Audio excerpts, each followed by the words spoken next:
কি যে বান্ধবীর জামাইয়ের দিকে নাকি আমার লোভ গেছে, এই কারণে আমি সতীন হই। মানুষ কি বলে গার্লফ্রেন্ড বয়ফ্রেন্ডরা পালায়, কিন্তু আমি সতীনের জন্য পালাইছি। রোদ্রের তেজে বড় সতীনের মাথাও একদম ফায়ার হয়ে গেছে।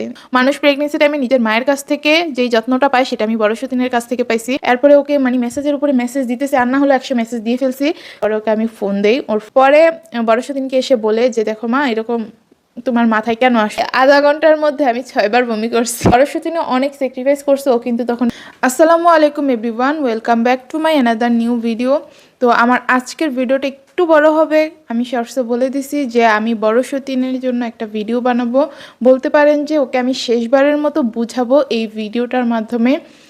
মানে এরপরে আমার আর মানে বলার মতো কোনো ভাষা থাকবে না। ভাষা থাকবে নাকি, আমার কোনো মুখই থাকবে না যে আমি বড় সতীনকে কিছু বলবো। তো যাই হোক, ভিডিওটা একটু বড় হবে। অনেকে হয়তো ভিডিওটা বড় দেখে স্কিপ করতে পারেন, কিন্তু তাতে আমার কোনো সমস্যা নাই, কারণ আজকের ভিডিওটা আমি শুধুমাত্র বড় সতীনকে ডেডিকেট করে বানাচ্ছি। ও দেখলেই আমার চলবে। ওর মাথার মধ্যে যদি সামান্য একটু ঢুকে যে আমি কি কারণে এসব কথাগুলো বলতেছি, তাহলে আমার হবে। একটু আগে ডাক্তারের কাছ থেকে আসলাম, মেয়ের অবস্থা প্রচণ্ড পরিমাণে খারাপ। এসে ফ্রেশ হয়েছি, ফ্রেশ হয়ে মেয়েকে ঘুম পাড়ায় ভিডিওটা করতে বসে পড়ছে। এখন পর্যন্ত আমি কিচ্ছু মুখে দিইনি। আমার চেহারা হয়তো বা শুকিয়েছে, আপনারা বুঝতে পারতেছেন। মানে মনের মধ্যে না একটা অন্যরকম ভয় কাজ করতেছে গাইস। যাওয়ার পরে ডাক্তার যেভাবে বলছে, তো যাই হোক, মেয়ের কি হয়েছে আজকে ডাক্তারের, এর আগে আরেকদিন ডাক্তারের কাছে নিছি, সেটা বলছি আপনাদের ভাইয়ার চ্যানেল সাকিব বিগ ফ্যামিলিতে। ওই দিন আবার আমাদের একটা দুর্ঘটনাও হয়। তো সব কিছু মিলে একটা ব্লগ আপলোড করা হয়েছে গতকাল, চাইলে দেখে আসতে পারেন। এখানে বড় সতীনকে নিয়ে ভিডিও বানাতে আসছি, তো সেটাই বলি, যেহেতু আজকের এটা লাস্ট ভিডিও। আর মেয়ের কি কি সমস্যা হয়েছে আজকে যাওয়ার পরে, ডাক্তার আবার কি কি বলছে, সেই সব কিছু একটু পরে বলতেছি। আমি মাত্র ফ্রেশ হয়ে ভিডিওটা করতে বসে পড়ছি। মেয়েকে ঘুম পাড়ায় রেখে আল্লাহ জানে কখন আবার কান্নাকাটি করে ওঠে। একটু পরে পরে শুধু কান্না করতেছে, ব্যথা ব্যথা বলে। অন্য ওই যে বাকি 2-3 দিন না এরকম করে নাই, কিন্তু আজকে অনেক ব্যথা ব্যথা করতেছে। তো বলতেছি কি হয়েছে। আগে বড় সতীনকে নিয়ে কিছু কথা বলে নেই। মানে আমি না শুধু ভাবতেছি, কোনো মানুষের পক্ষে সম্ভব 4 বছর 4.5 বছরের এত সুন্দর সুন্দর স্মৃতি ভুলে থাকা। তো আমি বলি, আমার সতীন হওয়ার আগের থেকে জার্নিটা বলি, বড় সতীনের সাথে আমার সম্পর্কটা ঠিক কেমন ছিল, ওর সাথে কিভাবে যোগাযোগ হয়েছে সেটা নিয়ে অল্প করে একটু বলি, যেহেতু ডিটেলস আমি আগে বলে ফেলছি। আমাদের চ্যানেলে প্লেলিস্ট আছে, যারা নতুন তারা 2 সতীনের লাইফস্টাইল নামে প্লেলিস্টে গিয়ে ভিডিওগুলো দেখে আসবেন, তাহলে সব কিছু ক্লিয়ার হয়ে যাবেন। আর একটা সেখানে একটা 1 ঘন্টার ভিডিও আছে, যেখানে আমরা আমাদের সতীন হওয়ার সম্পূর্ণ জার্নিটা শেয়ার করছি, তাহলে ডিটেল জেনে যাবেন। তো এর আগে আমার মানে বড় সতীনের সাথে কথা শুরু হওয়ার পরে এফবিতে, মানে আমি কি বলবো, আমি ওর সাথে মনে হয় 1 সেকেন্ড কথা না বললে আমার ভাল লাগতো না। কলিজার ফ্রেন্ডরা যেমন হয় না, ঠিক এমন ছিল বড় সতীনের সাথে আমার বন্ধুত্বটা। অনলাইনে যে আমাদের বন্ধুত্ব, তারপরও মানে কখনো ওই যে কাছে থাকলে বান্ধবীদের মধ্যে যেমন হয় না, ঠিক তেমনই ছিল। মানে বড় সতীনের সাথে আমার 1 সেকেন্ড কথা না বললে খুবই খারাপ লাগতো। মনে হতো যে ও কী করতেছে না করতেছে একটু জানি, খবর নেই। তারপর অনেক সময় দেখা যেত ও যেহেতু সংসার নিয়ে একটু ব্যস্ত ছিল, তারপরে জামাই ছিল, সব মিলিয়ে বুঝে নিতে একটু তো টাইম দিতেই হয় সংসারের মধ্যে, কোনো কাজ বাজ না করলেও। তো সেই সময়টা তো আমি একলা থাকতাম। আমার আবার ওইদিকে বুঝে নিত আমার আব্বু আম্মা আছে, গ্রামে পরিবেশে থাকতাম, তো মানুষজন আসতো, সব কিছু মিলিয়ে আমার ওরই জ্ঞান জানি বেশি ভাল লাগছিল। তো ওর সাথে আমার ভালো একটা ফ্রেন্ডশিপ হয়ে যায়। আর ও কিন্তু শুরু থেকেই শুধু ওই যে সতীন সতীন খুঁজতো, ওকে চিনি আমি এই সতীন দিয়ে, ও শুধুমাত্র সতীন খুঁজতো। ফেসবুকে ওর একটা আইডি ছিল সুমাইয়া জান খুশি নামে, তো সেখানে শুধুমাত্র সতীন নিয়ে পোস্ট করতো। এই সতীনী সুমাইয়া জান খুশিকে আপনারা যেমন চিনেন বড় সতীনকে, আমিও এই সুমাইয়া জান খুশিকে সতীন নিয়ে চিনি। তো আমার কাছে ওর মানে ফানিভাবেই পোস্টগুলো করতো। আবার অনেক সময় দেখা যেত যে কিছু পোস্ট অনেক বড় বড় সিরিয়াসভাবেও করছে, কিন্তু না আমাদের কাছে খুবই ফানি লাগতো যারা আমরা দেখতাম ওর পোস্টগুলো। তো খুব মজা লাগতো। আমি বলতাম আচ্ছা ফ্রেন্ড লিস্টে রাখলে সমস্যা কি, রাখি। তো রাখার পরে একদিন আমি হুট করে ওকে মেসেজ দিই, আমার ওই দিন রেজাল্ট দেয়, ও একটা স্টোরি দিছিল, তো আমি ভাবছি ও হয়তো বা আমার ক্লাসমেট, যার কারণে আমি দিই। পরে দেখি যে না, আমার থেকে 1 ইয়ার বড় ও। পরে ওর সাথে মানে ওই দিন একটু কথা বলা হয়েছিল, ভাবতেছিলাম কেমন না কেমন একটু ভয় ভয় লাগতেছিল, যেহেতু সতীন নিয়ে সবসময় কথা বলে, মেয়েটা কীরকম হবে। আপনারা তো বুঝতে পারতেছেন কলিজাটা ঠিক কত বড় হবে, যার কারণে বেশি সাহস করতেছিলাম না কথা বলার। তারপরে আরেকদিন কি মনে করে যেন এমনি মানে মেসেজ দিছি যে আপু কেমন আছো, হয় না যারা আমরা ফেসবুক মেসেঞ্জার চালাই কাউকে ফ্রেন্ড লিস্টে অ্যাড করছি, হুদেই একদিন দিয়ে দিলাম আর কি, আসসালামু আলাইকুম আপু কেমন আছেন কি অবস্থা। তো আমি এই সুমাইজান খুশিকে ঠিক অমনভাবেই মেসেজ দিছিলাম যে কী অবস্থা আপু কেমন আছেন। পরে ও রিপ্লাই দিছে যে ভালো আছি এসে। তো ওর প্রথম কথাই ছিল তুমি কি আমার সতীন হবা, সতীন হওয়ার জন্য আমাকে মেসেজ দিছো। পরে আমি বলতেছি যে আরে না আপু এসব কী বলেন, আমি তো এমনি মেসেজ দিছি আপনার সাথে কথা বলার জন্য, আপনি আমার আইডিতে অ্যাড আছেন, একটু এমনি মেসেজ দিলাম আর কি, সবসময় আপনার পোস্টগুলো দেখি তাই ভাবলাম যে একটু কথা বলি। তো ওই যে কথা শুরু হয়েছে, মানে প্রথম দিন যে ওর সাথে আমি কথা বলছি সেটা আমার মনেই হয় নাই যে আগে কখনো ওর সাথে আমার কথা হয় নাই। মানে এই থেকে শুরু হয়েছে কথা বলা, অনেকক্ষণ কথা বললাম, আমার মানে খুব ফাইজলামি করতেছিল, কথা বলে খুব মজা পাইলাম, ভালোই লাগছে। তারপরে মনে করেন যে এইভাবে ডে বাই ডে আমি ওকে মেসেজ দিতেছি যে কী অবস্থা কেমন আছো, এই থেকে শুরু হয়। তারপরে মনে করেন যে সারা দিনই প্রায় কথা বলতেছি, আস্তে আস্তে কথা বলার পরিমাণটা বাড়তে থাকে। আর দেখা যেত কি যেহেতু এত কথা বলতাম, কিছু কিছু কথায় তো দ্বিমত হবে, খুবই স্বাভাবিক, তর্কও হবে। তো হয়ে গেলে মানে আমার সতীনকে কিন্তু আপনারা খুবই শান্তশিষ্ট নরম মেজাজি ভাবেন, কিন্তু মোটেও কিন্তু এমন না, হয়তো বা ক্যামেরার সামনে আপনাদের কাছে এমন মনে হয়, বাস্তবে আমার সতীন ছিল ঘরের ছোট। তো ছোটরা আসলে কেমন হয় সেটা তো আপনারা খুব ভালোভাবেই জানেন যে তাদের মধ্যে একটু রাগটা বেশি থাকে, একটা মানে জিনিস চাইছে যেটাকে বলে ঘাটতারামি, সেটা তাদের লাগবেই লাগবে, এই ধরনের স্বভাবের হয়ে থাকে। আমি যেমন বড় সতিনী কিন্তু ঠিক তেমনই, আমাদের স্বভাবের মধ্যে অনেকটাই মিল আছে। তো মানে এই কারণে হয়তো বা আমাদের মধ্যে ফ্রেন্ডশিপটা আরও বেশি মজবুত হয়েছে। ও যেমন ঘরের 3 নম্বর সন্তান, আমিও ঘরের 3 নম্বর সন্তান, ও ঘরের ছোট সন্তান, আমিও ঘরের ছোট সন্তান, শুধু মাঝখানে এতটুকুই তফাৎ যে আমার 2টা ভাই, আর ওরা মানে বড় সতীনের 2 বোন আর 1 ভাই ওরা। তো ওর সাথে এভাবে কথা হতে থাকে, যেটা বলতেছিলাম যে তর্ক হতে থাকতো, যেটা মনে করেন বড় সতীনকে হয়তো বা তর্ক বিতর্ক কিছুই করে না, একদম নরম মেজাজে। আসলে বড় সতীন এমন না, প্রায় সময় দেখা যেত যে কিছু বিষয় নিয়ে হয়ে যেত আর কি তর্কাতর্কি, তা আমি বরাবরই এসব থেকে একটু দূরে থাকতে চাইতাম। তা আমি বলতাম যে আচ্ছা আমি যা বলছি ভুল বলছি, সবসময় মাথা নত করে ফেলতাম। পরে মানে একটা দিন গেছে যে ওকে কি নিয়ে জানি আমি একটু বেশি রাগাই, মানে রেগে গেছিলাম আমি কি একটা কথা বলাতে। পরে বলছিল যে আমার সাথে আর কথা বলবে না, এই কথা বলবে না বলে মানে ও সারা রাত অনলাইনে আসে নাই, দিনের বেলা অনলাইনে আসে নাই। আমি তো মানে পুরাই টেনশনে পড়ে গেছি যে ওকে আমি কি মানে এই কথাটা কেন বলতে গেলাম, এখন যে রেগে গেল কষ্ট পেল, কি একটা অবস্থা, আমার সাথে তো আর মনে হয় কথা বলবে না।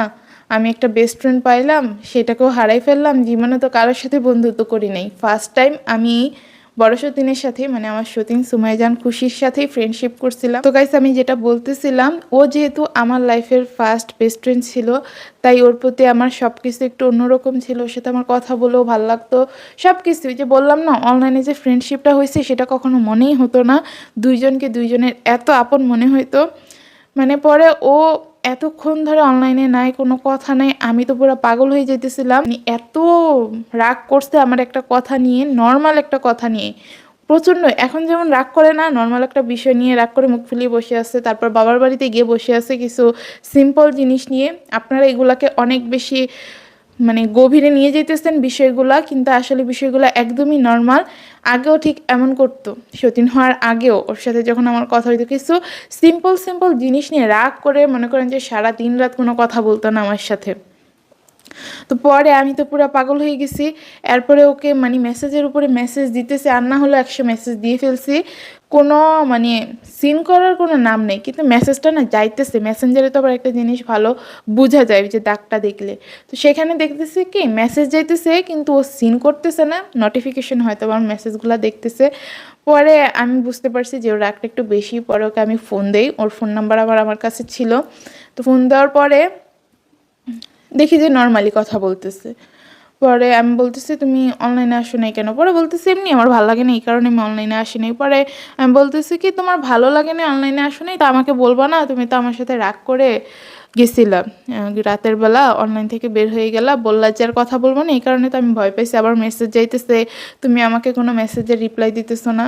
আমি তো আরও বেশি ভয় পেয়ে গেছি যে তুমি কি নিয়ে এত কষ্ট পাইলা, আমাকে বলবা না। পরে বলতেছে যে না, এটা তো কোনো সমস্যা না। ওই মানে এখনের ঘটনাগুলোর মতোই তখনের ঘটনাগুলো, না কিছুই না, সে কিছু জানে না, সে কিছু বুঝে না, এমনই ছিল বড় সতীন বরাবর। তবে এখন একটু অতিরিক্ত হয়ে যেতেছে, এটাই আর কি। তো পরে আম, ঠিক হয়ে যায়। পরে আমি বলছি অনলাইনে আসো, যেহেতু কোনো সমস্যা না। পরে দেখি যে অনলাইনে চলে আসছে, কথা বলার পরে ফোনে। তো ভালো, সব কিছু ঠিকঠাক গেছে। এখন কথা হচ্ছে অনলাইনে ফ্রেন্ডশিপ হওয়ার পরে কোনো ফ্রেন্ড, মানে আমি বড় সতীনকে কিন্তু তখনও দেখিনি, একবারও দেখিনি তখন পর্যন্ত, শুধু কথাই বলি। তারপরেও মানে এত কিছু, বড় সেদিনকে আমার এত ভালো লাগছে ওর সাথে, বন্ধুত্ব আমার এত ভালো ছিল, আমি ওকে এত আপন মনে করতাম সেই সময় থেকে। তো মানে ও পরে কথা বলা শুরু করি। আর যেটা বলতেছিলাম, অনলাইনে ফ্রেন্ডশিপ হওয়ার পরও কেউ কখনো এতটা এফোর্ট দেয় ফ্রেন্ডশিপ টিকায় রাখার জন্য, কিন্তু আমি এতটাই এফোর্ট দিছি। পরে সতীন হওয়ার জার্নিতে আমি বলে দিছি যে কি কি ঘটনা হয়েছে মাঝখানে, সেগুলো আর বলবো না। আজকে শুধু ভালো ভালো কিছু মুহূর্তের কথা বলবো এই 4 বছর 4.5 বছরের সময়ে। পরে একদিন যেহেতু আমাদের বন্ধুত্বটাও দেখছে যে আমি, ও রাগ করলে আমি এত বেশি এফোর্ট দিতেছি আমাকে, মনে করেন যে 5 মিনিট যদি রিপ্লাই না দেয় আমি 10টা 12টা মেসেজ দিয়ে বসে থাকি যে কি হয়েছে, কিছু বলো না কেন, রাগ করে আসো নাকি। নর্মালি মনে করেন যে মেসেজ জন্য, ওকে তো সতীন হবে সতীন হবে সবসময় পোস্ট দিত না, তো মেয়েরাও ডিস্টার্ব করতো, এসে ওর সাথে মজা নিত যে আমি তোমার সতীন হব। ওদের সাথে আবার কথা বলতে চলে যেত, তখন দেখা যেত যে আমার মেসেজে রিপ্লাই দিতে দেরি করতেছে, তখন আমি পাগল হয়ে যেতাম। তো ও আমার এত এফোর্ট দেখে বলতেছে তোমাকে আমি সতীন বানাবো। পরে আমি বলতেছি আরে না, আমি তো তোমার সাথে এমনি কথা বলি, আমার ভাল লাগছে তোমার সাথে কথা বলে, আমরা ফ্রেন্ড থাকি, এটাই তো এনাফ। আবার কি সে সতীন বানানো, দেখো তুমি সতীন খুঁজো টুজো। পরে বলে যে না, আমি তোমাকে সতীন বানাবো, এভাবে এভাবে মানে হয়ে যায় আমাদের মধ্যে, আমিও সিরিয়াস হয়ে যাই যে হ্যাঁ ঠিক আছে আমি তোমার সতীন হব। পরে সতীন হব তো বলছি ঠিক আছে। আমি বলছি কি যে আমি ইন্টারমিডিয়েটটা পাশ করে নেই, আমার স্বপ্ন আছে যে আমি একটা ইউনিভার্সিটিতে পড়বো, শখ আছে যে বিশ্ববিদ্যালয়ে পড়ি, ঢাকা বা জাহাঙ্গীরনগর, যে কোনো একটা, বিশেষ করে ঢাকা বিশ্ববিদ্যালয়ে আমার বেশি শখ ছিল। তো ইন্টারমিডিয়েটটা পাশ করে অ্যাডমিশন দিয়ে তারপরে আসবো, কারণ তখন আমি এস্টাবলিশও থাকবো, তেমন কোনো সমস্যা হবে না। আর এখন তো আমি সবেমাত্র এসএসসি পাশ করছি, তো আমরা সবাই ছোট, এখন আমার মনে হয় না এই ডিসিশনটা নেওয়া আমার ঠিক, মানে আমাদের ঠিক হবে। তো বড় সেদিন বলতেছে এগুলো কোনো বিষয় না, ছোটই তো আরও ভালো, সব কিছু নিজেরা নিজেরা একদম শুরু থেকে ঠিক করে নিব, শুরু থেকে সবটা সামলে নিব। পরে আমি বলতেছি যত সহজ ভাবতেছে, আমার তো মনে হয় না এত সহজ। আর আমার ফ্যামিলিও মেনে নিবেন, আমি তাদের একমাত্র মেয়ে। তারপরে যেটা আমি বরাবরই আপনাদেরকে বলি, আলহামদুলিল্লাহ আল্লাহ কোনো দিক দিয়ে আমার অপূর্ণ রাখে নাই। এমন না যে একটা হাত নাই, একটা পা নাই, বা একটা চোখ নাই, কথা বলতে পারি না, কানে শুনি না, এই ধরনের কোনো সমস্যা নাই, আলহামদুলিল্লাহ সব কিছু ঠিকঠাক। তো একটা ভালো ফ্যামিলিতে যাওয়া তো তেমন কোনো মানে আমার বাধা না, আমার ফ্যামিলিও ভালো। এটা আমি অহংকার করতেছি না, জাস্ট বলার জন্য বলতেছি, আপনাদেরকে বোঝানোর জন্য। পরে ও বলতেছে যে না, তোমার বিয়ে হয়ে যাবে যদি এভাবে থাকো। আর আমি যেহেতু গ্রামে থাকতাম, গ্রামে তো বুঝিনি একটা মেয়ে যদি এসএসসি পাশ করে এরপর থেকে কি পরিমাণ ঘটক আসা যাওয়া করে, বিয়ে শাদির সম্বন্ধ আসা হয় ঘরে। তা আমার ক্ষেত্রে এই জিনিসটা হইতেছিল, বিয়ের সম্বন্ধ আসতেছিল, মানে আসার পরে সম্বন্ধগুলো দেখা যেত কি একদম ওই দিনই বিয়ে শাদী হয়ে যায়, এরকম একটা অবস্থা ছিল। পরে আমি বলতাম যে না, আমি এখন বিয়ে করব না, এমনি তো আমার বিয়ে করার কোনো ইচ্ছা ছিল না। আমার ইচ্ছে ছিল আমি পড়াশোনা করব, পড়াশোনা করে এস্টাবলিশ হব, একটা ভালো পজিশনে যাব, এরপরে বিয়ে শাদির বিষয়। আর আমার ফ্যামিলিরও সবার শখ ছিল যে আমাকে ভালোভাবেই পড়াবে, যেহেতু আমার পড়াশোনার দিকে একটু বেশি এফোর্ট ছিল, অন্যরকম একটা টান ছিল, ভালো লাগতো কেন জানি পড়াশোনা। আসলে আমি না সবসময় এরকম ছিলাম না, হুটহাট করে আমার পড়াশোনা অনেক ভালো লেগে যেত। আবার অনেক সময় দেখা যেত আমি বই নিয়েই বসি না, এই ধরনের অবস্থা আমার মধ্যে ছিল। তো সব কিছু মিলে ব্রেন যেহেতু খারাপ ছিল না, সবাই ভাবতো যে আমাকে পড়াশোনা করাবে, ভালো কিছু একটা আমি হব, এই ধরনের শখ সবার মধ্যেই ছিল। তো সম্বন্ধ আসলে ওরা যদি বেশি জোরাজুরি করতো, মানে ঘটকরা বা ফ্যামিলির কেউ এসে বলতো যে না, আমাদের মেয়েকে আমরা এখন পড়াশোনা করাবো, এখন কোনো বিয়ে শাদীর মধ্যে নাই। তারপরে আব্বু আম্মুকে যদি বেশি জোরাজুরি করতো তখন আব্বু আম্মু বলতো যে ওর ভাইয়ারা দিবে না, তো ভাইয়াদের উপরে আমি কিছু বলতে চাই না, তারা তাদের বোনকে পড়াবে, ভালো জায়গায় পড়াবে, ইত্যাদি ইত্যাদি। তো আমার ভাইরাই কিন্তু আমাকে শখ করে কুমিল্লা সরকারি মহিলা কলেজে ভর্তি করছিল। আমি তাদেরকে বলছিলাম যে আমি এবার কুমিল্লা সাইডে একটা কলেজে পড়তে চাই, আর আমাদের বাড়ি থেকে কিন্তু কলেজ ভালোই দূরে, কুমিল্লা সরকারি মহিলা কলেজ। তারপরেও ভর্তি হয়েছে, ভাইরা বলছে যে না কোনো সমস্যা নেই, আমরাই সব খরচ চালাবো, আব্বুর কোনো খরচ দিতে হবে না, যেহেতু আব্বু আম্মু বুঝে নিত বাবা মারা ঠিক কেমন করে, তার উপর আবার গ্রামের বাবা মা দিতেও চায় না সহজে দূরে কোথাও, তো দিতে চাচ্ছিল না। ভাইরা বলছে যে আমরা সব কিছু ম্যানেজ করব। তো সেখানে আমার ভর্তি হওয়া। তারপরে বড় সতীন বলতেছে, মানে এত কিছুর মাঝখানে যেহেতু আমার বিয়ে শাদীর বিষয়টা একটু বেশি আসতেছিল, বড় সতীন বলতেছিল কি না তোমার বিয়ে হয়ে যাবে, তুমি ইন্টারমিডিয়েট শেষ করে অ্যাডমিশন দিতে দিতে তোমার বিয়ে হয়ে যাবে, তো আমি এত বড় রিস্ক নিতে পারবো না। হুট করে না ও হচ্ছে এই যে আমার শ্বশুর বাড়িতে জানিয়ে দেয়, মানে শাশুড়িকে গিয়ে, আমাদের ঘরে তো শাশুড়ি মেন, এটা সবসময় বলি, তার মানে প্রত্যেকটা কথাই বেশি গুরুত্ব দেওয়া হয় আমার শ্বশুরের চাইতে। আমার শ্বশুর একটু সহজ সরল মানুষ, তো এসব প্যাচগোছের মধ্যে ঢুকতে চান, আপনারা আবার ভুলও বুঝতে পারেন, এই জন্য বলতেছি। এই কারণে শাশুড়ির কথাটা একটু বেশি প্রাধান্য দেওয়া হয়। তো মানে শাশুড়িকে এসে বলছে, শাশুড়ি তো একদম রেগে মেগে ওই টাইমে ফায়ার হয়ে গেছে, তিনি এমনিতেই রাগী মানুষ। পরে ওদের মধ্যে একটু কথা কাটাকাটি হয়। আমার সতীন বলে কি যে আমি বলছি যে আমি সতীন আনবো মানে আনবই, আর আমার শাশুড়ি মায়ের কথা ছিল আমিও দেখব কিভাবে এই ঘরে সতীন উঠে, আমি কোনোভাবেই আনতে দিব না। তো শুরুর দিকে আমার শাশুড়ি মাকে ভাবছে কি যে হয়তো বা আমার সতীন ফাজলামি করে এসে এসব কথা আমার শাশুড়িকে বলছে। পরে না আমার সতীন ডেলি ডেলি শুধু তার সাথে এক পেঁচালি পারতো যে আমি সতীন আনবো, আর আমার শাশুড়ি মাও সেম কথা, আমি কোনোভাবে সতীন আনতে দিব না। তারপরে বড় সতীনকে বুঝাইতো পরে গিয়ে সুন্দর করে যে দেখো মা, এত সহজ না সতীন নিয়ে সংসার করা, তুমি কোন মুখে বলো সতীন নিয়ে সংসার করবা, মানুষজন মানে সতীনের কাছ থেকে বাঁচতে চায় আর তুমি নিজ থেকে সতীন আনতে চাও, পারবা না। গাইস আমার গলায় একটু সমস্যা হইতেছে, আমি নিজেই অসুস্থ হয়ে গেছি এই বাপ বেটির পিছনে দৌড়াইতে দৌড়াইতে, বারবার শুধু কাশি চলে আসতেছে, না হলে গলা বসে যাইতেছে, কোনো না কোনো একটা সমস্যা হইতেছে। তো যেটা আমি বলতেছিলাম, আমার শাশুড়ি মাও মানে রাগ দেখাতো, এমনিতে না আমার শাশুড়ির একটা জিনিস খুবই ভালো, সে রাগ দেখাতো, মানে এখনও রাগ দেখায়, ফার্স্টে গিয়ে কিছু বললে পরে আবার এসে সুন্দর করে বুঝায়, এটা তার একটা অভ্যাস। পরে বড় সেদিনকে এসে বলে যে দেখো মা, এরকম তোমার মাথায় কেন আসলো, কিছু ইয়া করো না, এসব সতীন টতীন আনার দরকার নেই, যেভাবে সংসার করতেছো সেভাবে সংসার করো, আর বেশি যদি সমস্যা হয় তাহলে একটা বাচ্চা নিয়ে নাও। আর শাশুড়ি একটা কথাই ছিল একটা বাচ্চা নিয়ে নাও। তো বড় সতীন বলতেছে যে না আমার বাচ্চা কাচ্চা কিছু লাগবে না, আমার সতীন লাগবে। পরে তো কোনোভাবে বুঝে পারে না বড় সতীনকে, বড় সতীনের একটাই কথা যে আমি সতীন আনবই আনবো। পরে আমার শাশুড়ি মা পুরা রেগে গেছে, যেহেতু ডেলি ডেলি তার সাথে এমন করতো। পরে বলছে যে আমি কোনোভাবে সতীন আনতে দিব না, তোমার সতীন আনতে মন চাইলে তুমি থাকো, তোমার মতো সতীন এনে তোমার সতীনকে তুমি কোথায় রাখবা, কি করবা, কিভাবে খাওয়াবা, কিভাবে পড়াবা, সম্পূর্ণ তোমার বিষয়। আমি যাতে এই বিষয়ে মানে আমি যাতে তোমার সতীনকে আমার চোখের সামনে না দেখি, এই বাড়িতে কোনোভাবে উঠতে পারবো না। তো তখন আমার সতীন একদম জোর গলায় বলে দিছে যে হ্যাঁ আমার সতীন এনে আমি দেখবো, দরকার হলে আমি বাইরে কাজ করি গিয়ে আমার সতীনকে খাওয়াবো, তারপর আমি সতীন আনবো। পরে আমার শাশুড়ি মেয়ে এই প্রশ্নটাও করছিল যে তোমাকে কি কেউ জোর করতেছে, মানে আমার হাজব্যান্ড কি জোর করতেছে নাকি। পরে আমার সতীন বলছে যে না, আমার জামাই জোর করলে তো সেটা আমি আপনাকে বলতামই, আমি নিজ থেকে সতীন আনতে চাই দেখি তো প্রতিদিন এমন রাগারাগি করতেছে, এত ইফোর্ট দিতেছি, আমার জামাই সতীন আনতে চাইবে আর আমি সতীন মেনে নিব। তাই ভাবে বোঝায় যে বড় সতীনই আনতে চায়, জামাই কেনই বা বলবে আনতে, আপনারাই বলেন, তাদের তো একটা সুন্দর সম্পর্ক ছিল, সুন্দর যাইতেছিল দিনকাল। এর মধ্যে বড় সতীনের মাথায় সতীনের ভূতটা উঠে গিয়েছে আর কি, তার একাকিত্ব লাগতেছিল, একটা সতীন লাগবেই, তার ফ্রেন্ড একটা লাগবেই, এরকম আর কি।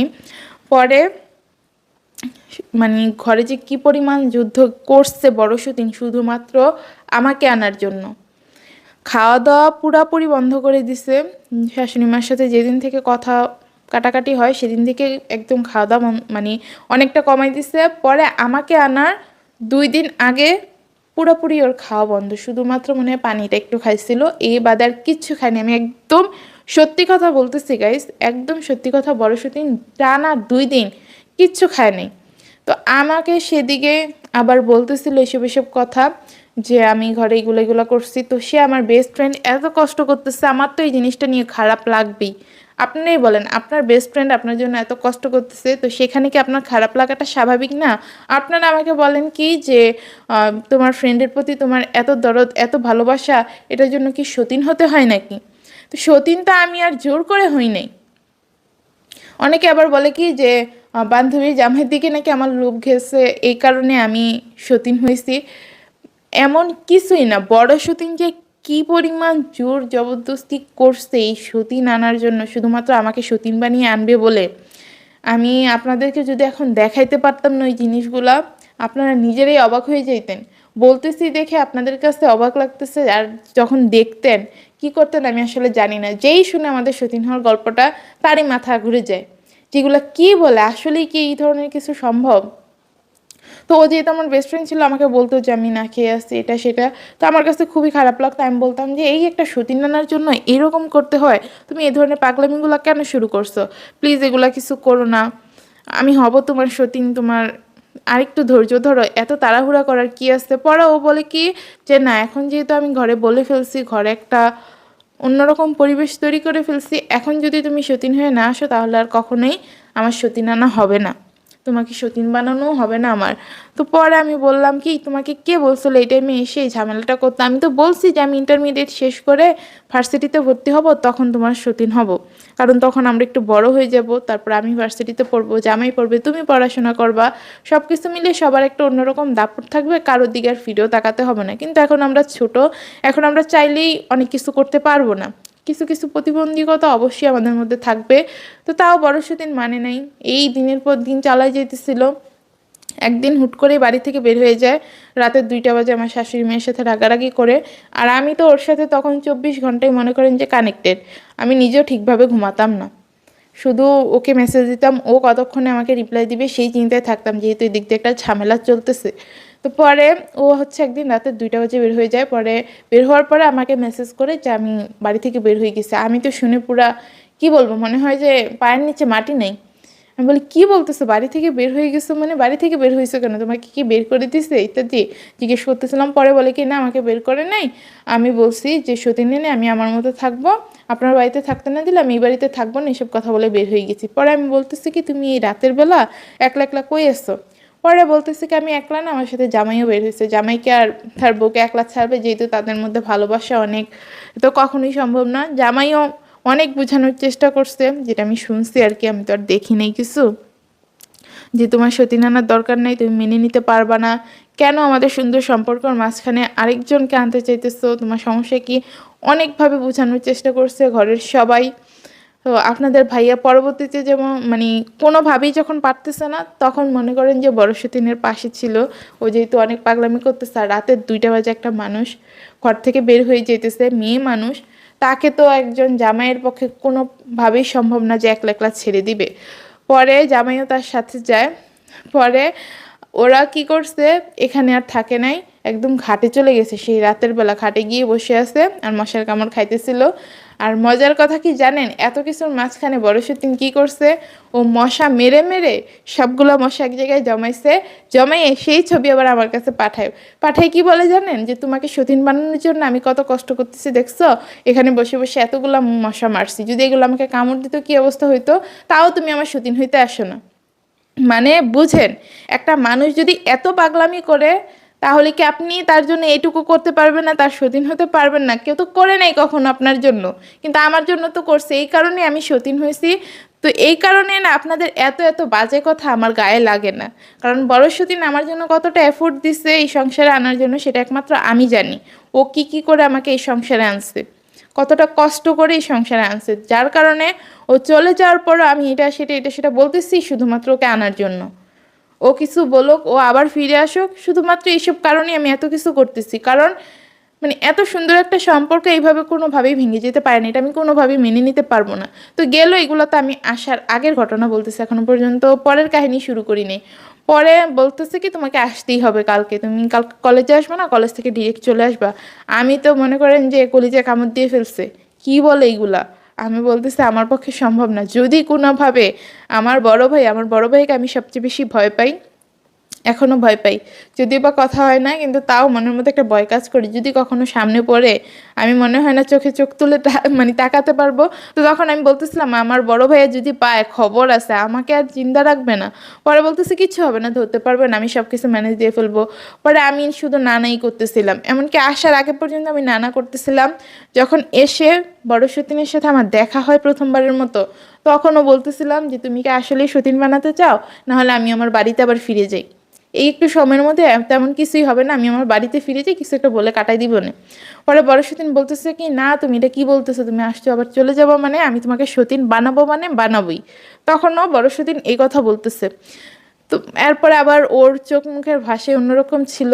তো এত কিছু মানে আমার পক্ষে সম্ভব ছিল না রিজেক্ট করা, আপনারা হয়তো বা পারলে পারতেন, আমি পারিনি। আমি আমার সম্পূর্ণ কেরিয়ার সব কিছু বিসর্জন দিয়ে বড় সতীনের সতীন হয়েছিলাম। তারপর মানে এরকম করতে থাকে, পরে আমি বলছি যে আচ্ছা সতীন হওয়ার জন্য আসছি, এত কিছু এতদিন ধরে হয়েছে, কি আর এমন সমস্যা হবে। পরে আমি না সাহস পাইতেছিলাম না তখনও যে আমার ফ্যামিলির কাউকে আমি জানাবো এই জিনিসটা, আবার না জানাইলেও তো তারা টেনশন করবে। বলছিলাম আসলে এখন আমার তেমনভাবে খেয়াল নাই, তবে সেই সময়টা আমার অনেক কষ্ট লাগতেছিল, আমি কান্নাই করে দিছিলাম ওই কথা বলতে গিয়ে, যে আমি আর কখনো আসবো না, আমি এক জায়গায় চলে আসছি, আমি একজনের সতীন হবো ইত্যাদি কথা।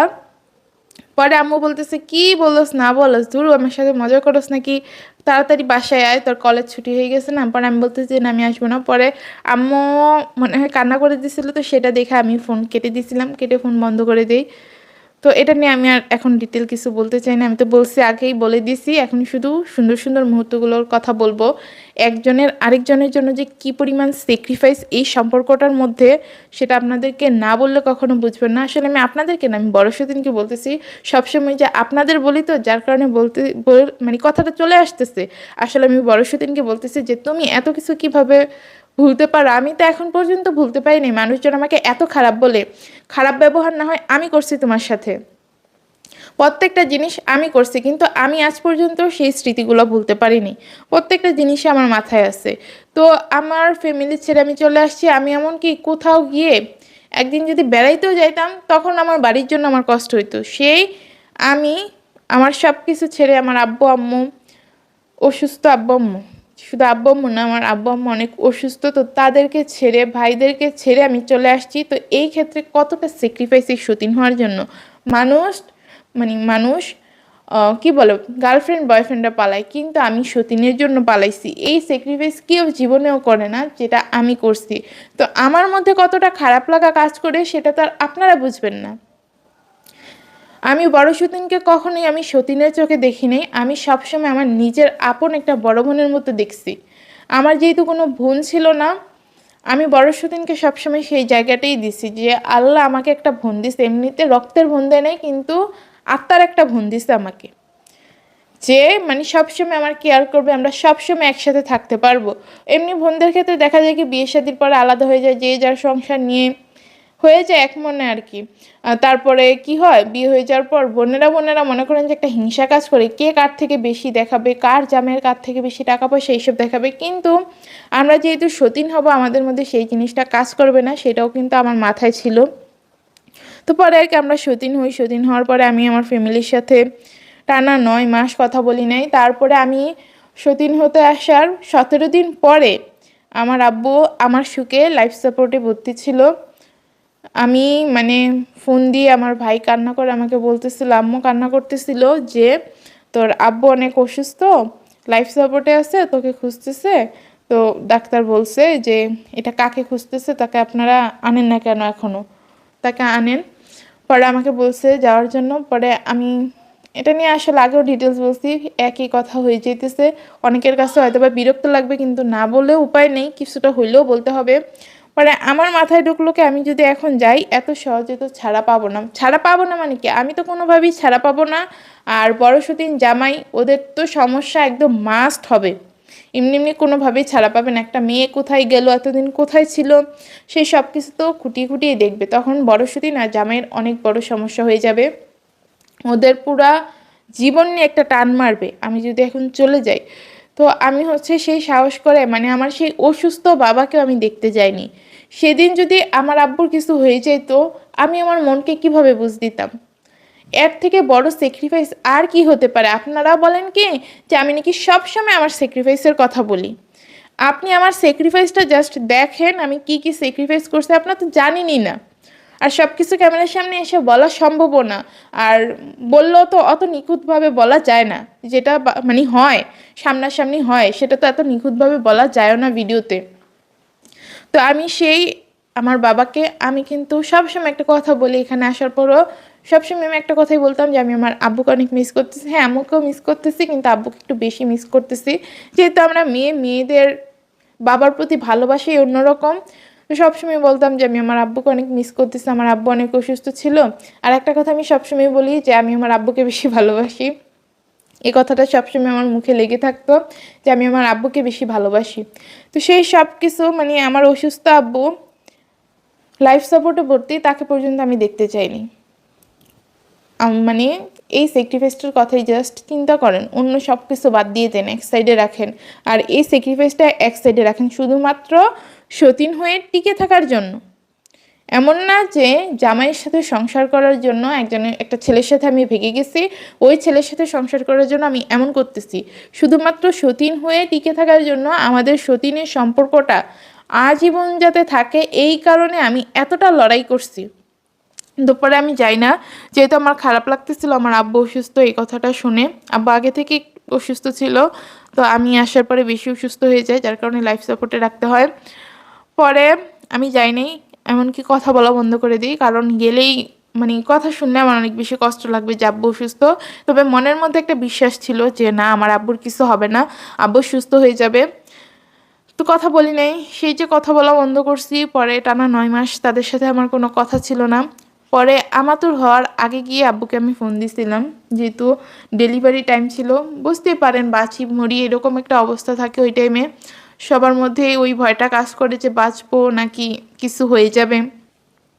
তো যার কারণে আমি ফোন দিই। আব্বুর নাম্বারটাই আমার শুধুমাত্র মুখস্থ আছে এখনো পর্যন্ত। না, আমি এই ঘরের আপনার ভাইয়ার নাম্বারটা পর্যন্ত মুখস্থ করি নাই, কিন্তু আমার আব্বুর ফোন নাম্বার এখন পর্যন্ত আমার মুখস্থ আছে। এই একটা নাম্বারে আমি আমার লাইফে মুখস্থ করতে পারছি, এই বাদে কোনো নাম্বার না আমি মাথায় রাখতে পারি না। যতই মুখস্থ করার চেষ্টা করি কিন্তু পারি না, আমার আব্বুর ফোন নাম্বারটা ছাড়া। যেটা সত্যি কথা, আমি এই পর্যন্ত আর কারো নাম্বার মুখস্থ করতে পারিনি। তো আব্বুকে ফোন দিই। পরে আব্বু তো ফার্স্টে বুঝতে পারে নাই। বুঝতে পারি নাই মানে কি, ফোন নাম্বারটা অচেনা তো, আমার ফোন নাম্বার দিয়ে করিনি। আমি যেই সিম নিয়ে আসছিলাম সেই সিমে কি সমস্যা জানি হয়েছিল, কাজ করতেছিল না, নষ্ট হয়ে গেছিলো। পরে অন্য আরেকটা সিম থেকে দেই।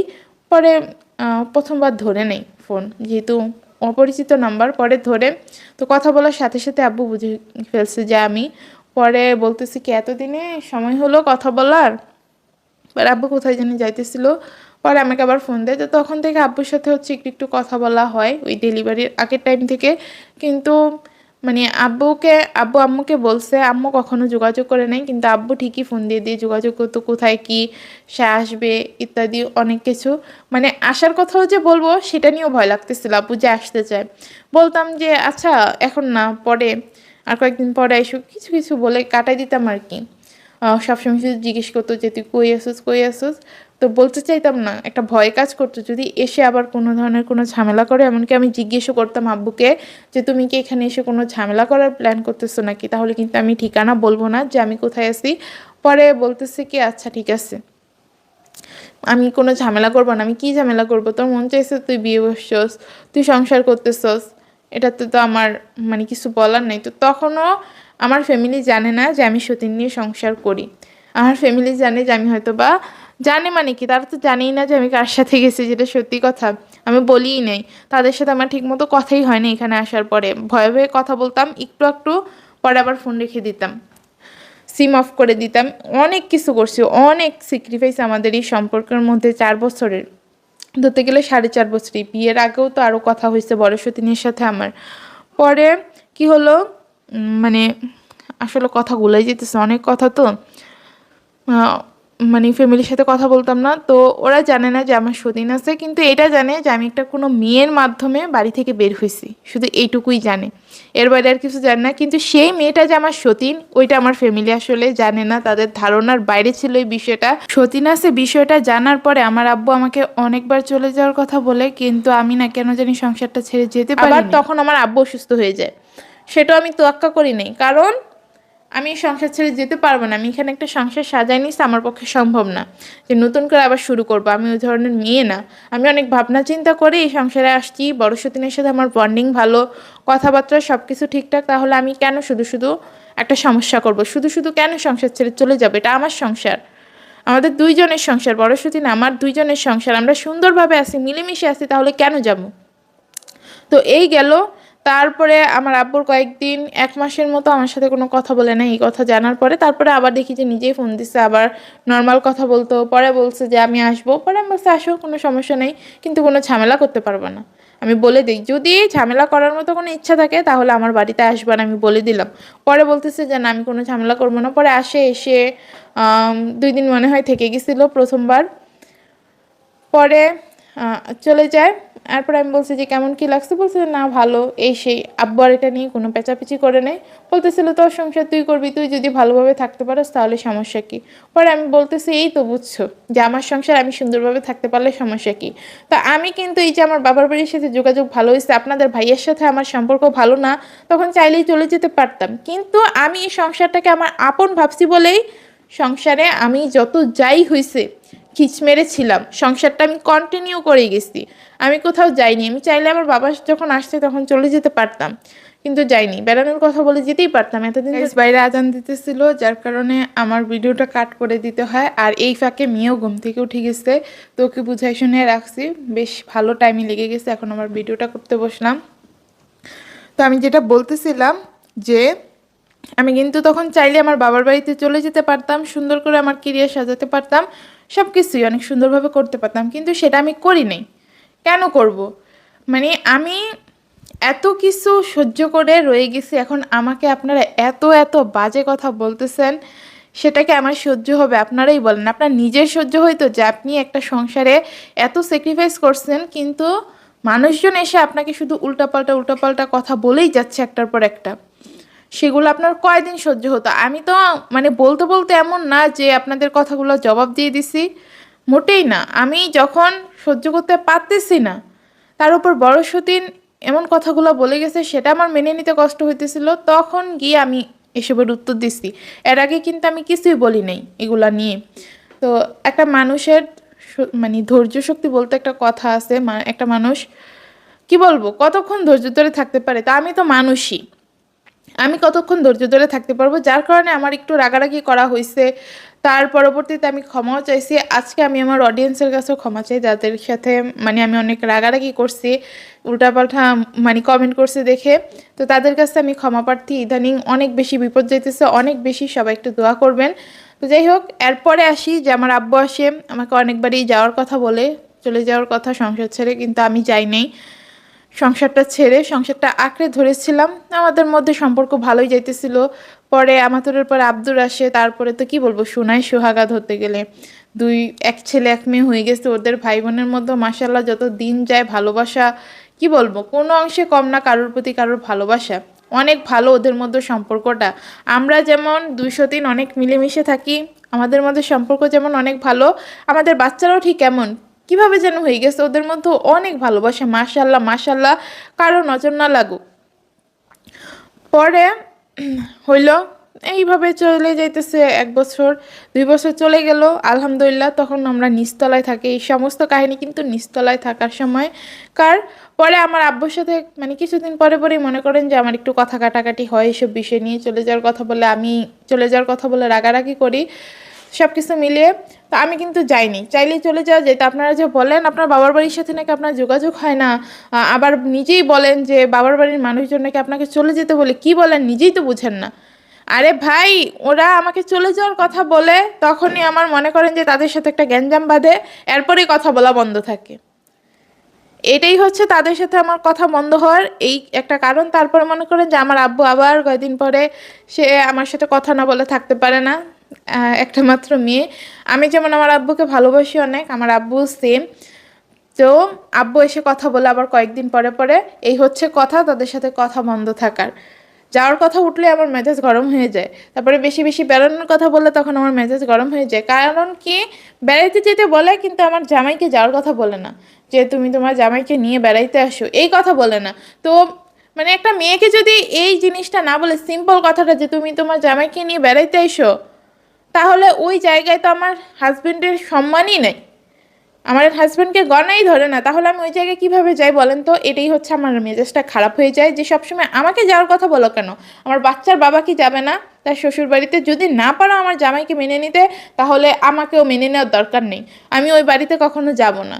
তো এই নিয়ে মনে করেন যে লেগে যায় আমার, মানে বাপ মেয়ের মধ্যে ঝগড়া, পরে কথা কিছুদিন বন্ধ থাকে, এটাই। আপনারা এটারও মানে অনেক উল্টাপাল্টা বানিয়ে ফেলছেন, নিজেই বলেন যে বাবার বাড়ির সাথে কথা বলেন, মানে বলেন না, কথা বলা বন্ধ, তার উপর আবার নিজেই বলেন যে তারা নাকি আপনাকে চলে যেতে বলে। এটাই হচ্ছে মেন কাহিনী। আজকে প্রথমবারের মতো মনে হয় বললাম, আগে কখনো এই জিনিস আমি ভেঙে চুরে বলিনি। তো যাই নাই এভাবে, এই তো আমার দিন ভালো কাটতেছে। বড় সতীনের সাথে আমাদের সুন্দর সুন্দর কিছু মুহূর্ত একসাথে প্রেগনেন্সি টাইম পার করছি।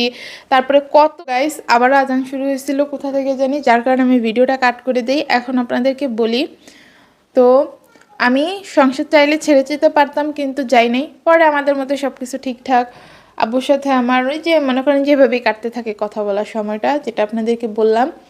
এরপরে আমাদের মধ্যে কখনো কোনো ঝামেলা হয় নাই, যেটা সত্যি কথা। বড় সতীনের সাথে আমার কখনোই ঝামেলা হয় নাই। আরেকটা কথা, আমি প্রেগনেন্সি টাইমের কথা বলতেই ভুলে গেছি, এই পেছে ওই পেছে বলতেছি না, কথা আমি গুলাই ফেলতেছি। এমনিতেই তো মেন্টালি অনেক প্রেশারের মধ্যে আছি, আপনাদের ভাইও অসুস্থ, মেয়ে অসুস্থ, তার মধ্যে এই ভিডিওটা করতে বসছি শুধুমাত্র বড় সতীনের জন্য। মানে এত কষ্ট হওয়ার পরও, এত প্রেশারের মধ্যে থাকার পরেও, তো মানে কথা একটু গুলাই যেতেছে। আপনারা যারা ভিডিওটা দেখবেন কেউ প্লিজ বিরক্ত হবেন না, আর বড় সতীনকেও বলতেছে তুমিও প্লিজ বিরক্ত হবে না। এগুলো আমার মানে আমাদের দুইজনের বাস্তব লাইফের ঘটনা, সেটা জাস্ট তোমাকে আমি রিমাইন্ডার করে দিতেছি, এটাই।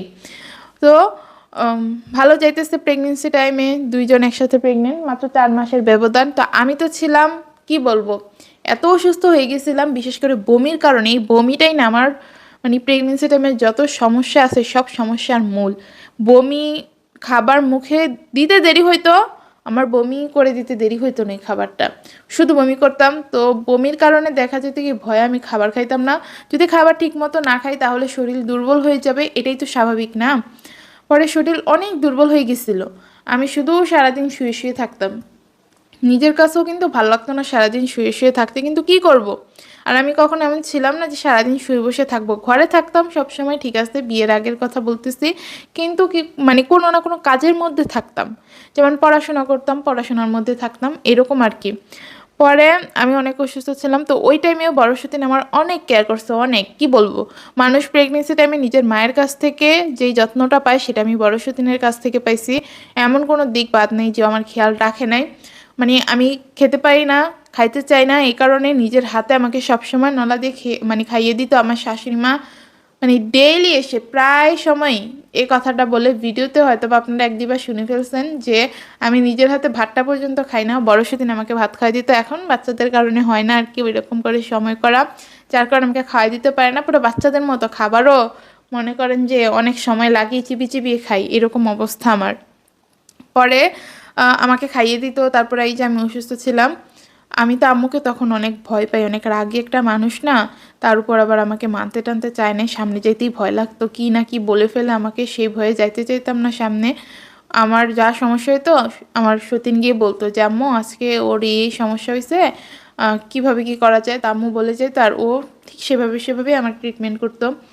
পরে 4 মাস পরে তো জানতে পারি যে বড় সতীনও প্রেগনেন্ট। তখন তো মানে কি বলবো, অনেক খুশি আমরা যে দুইজন একসাথে প্রেগনেন্ট, আমাদের দুইটা বাবু একসাথে হবে, দুই ভাই বোনের মধ্যে অন্যরকম ভালোবাসা থাকবে, দুইজন পিঠাপিঠি থাকবে।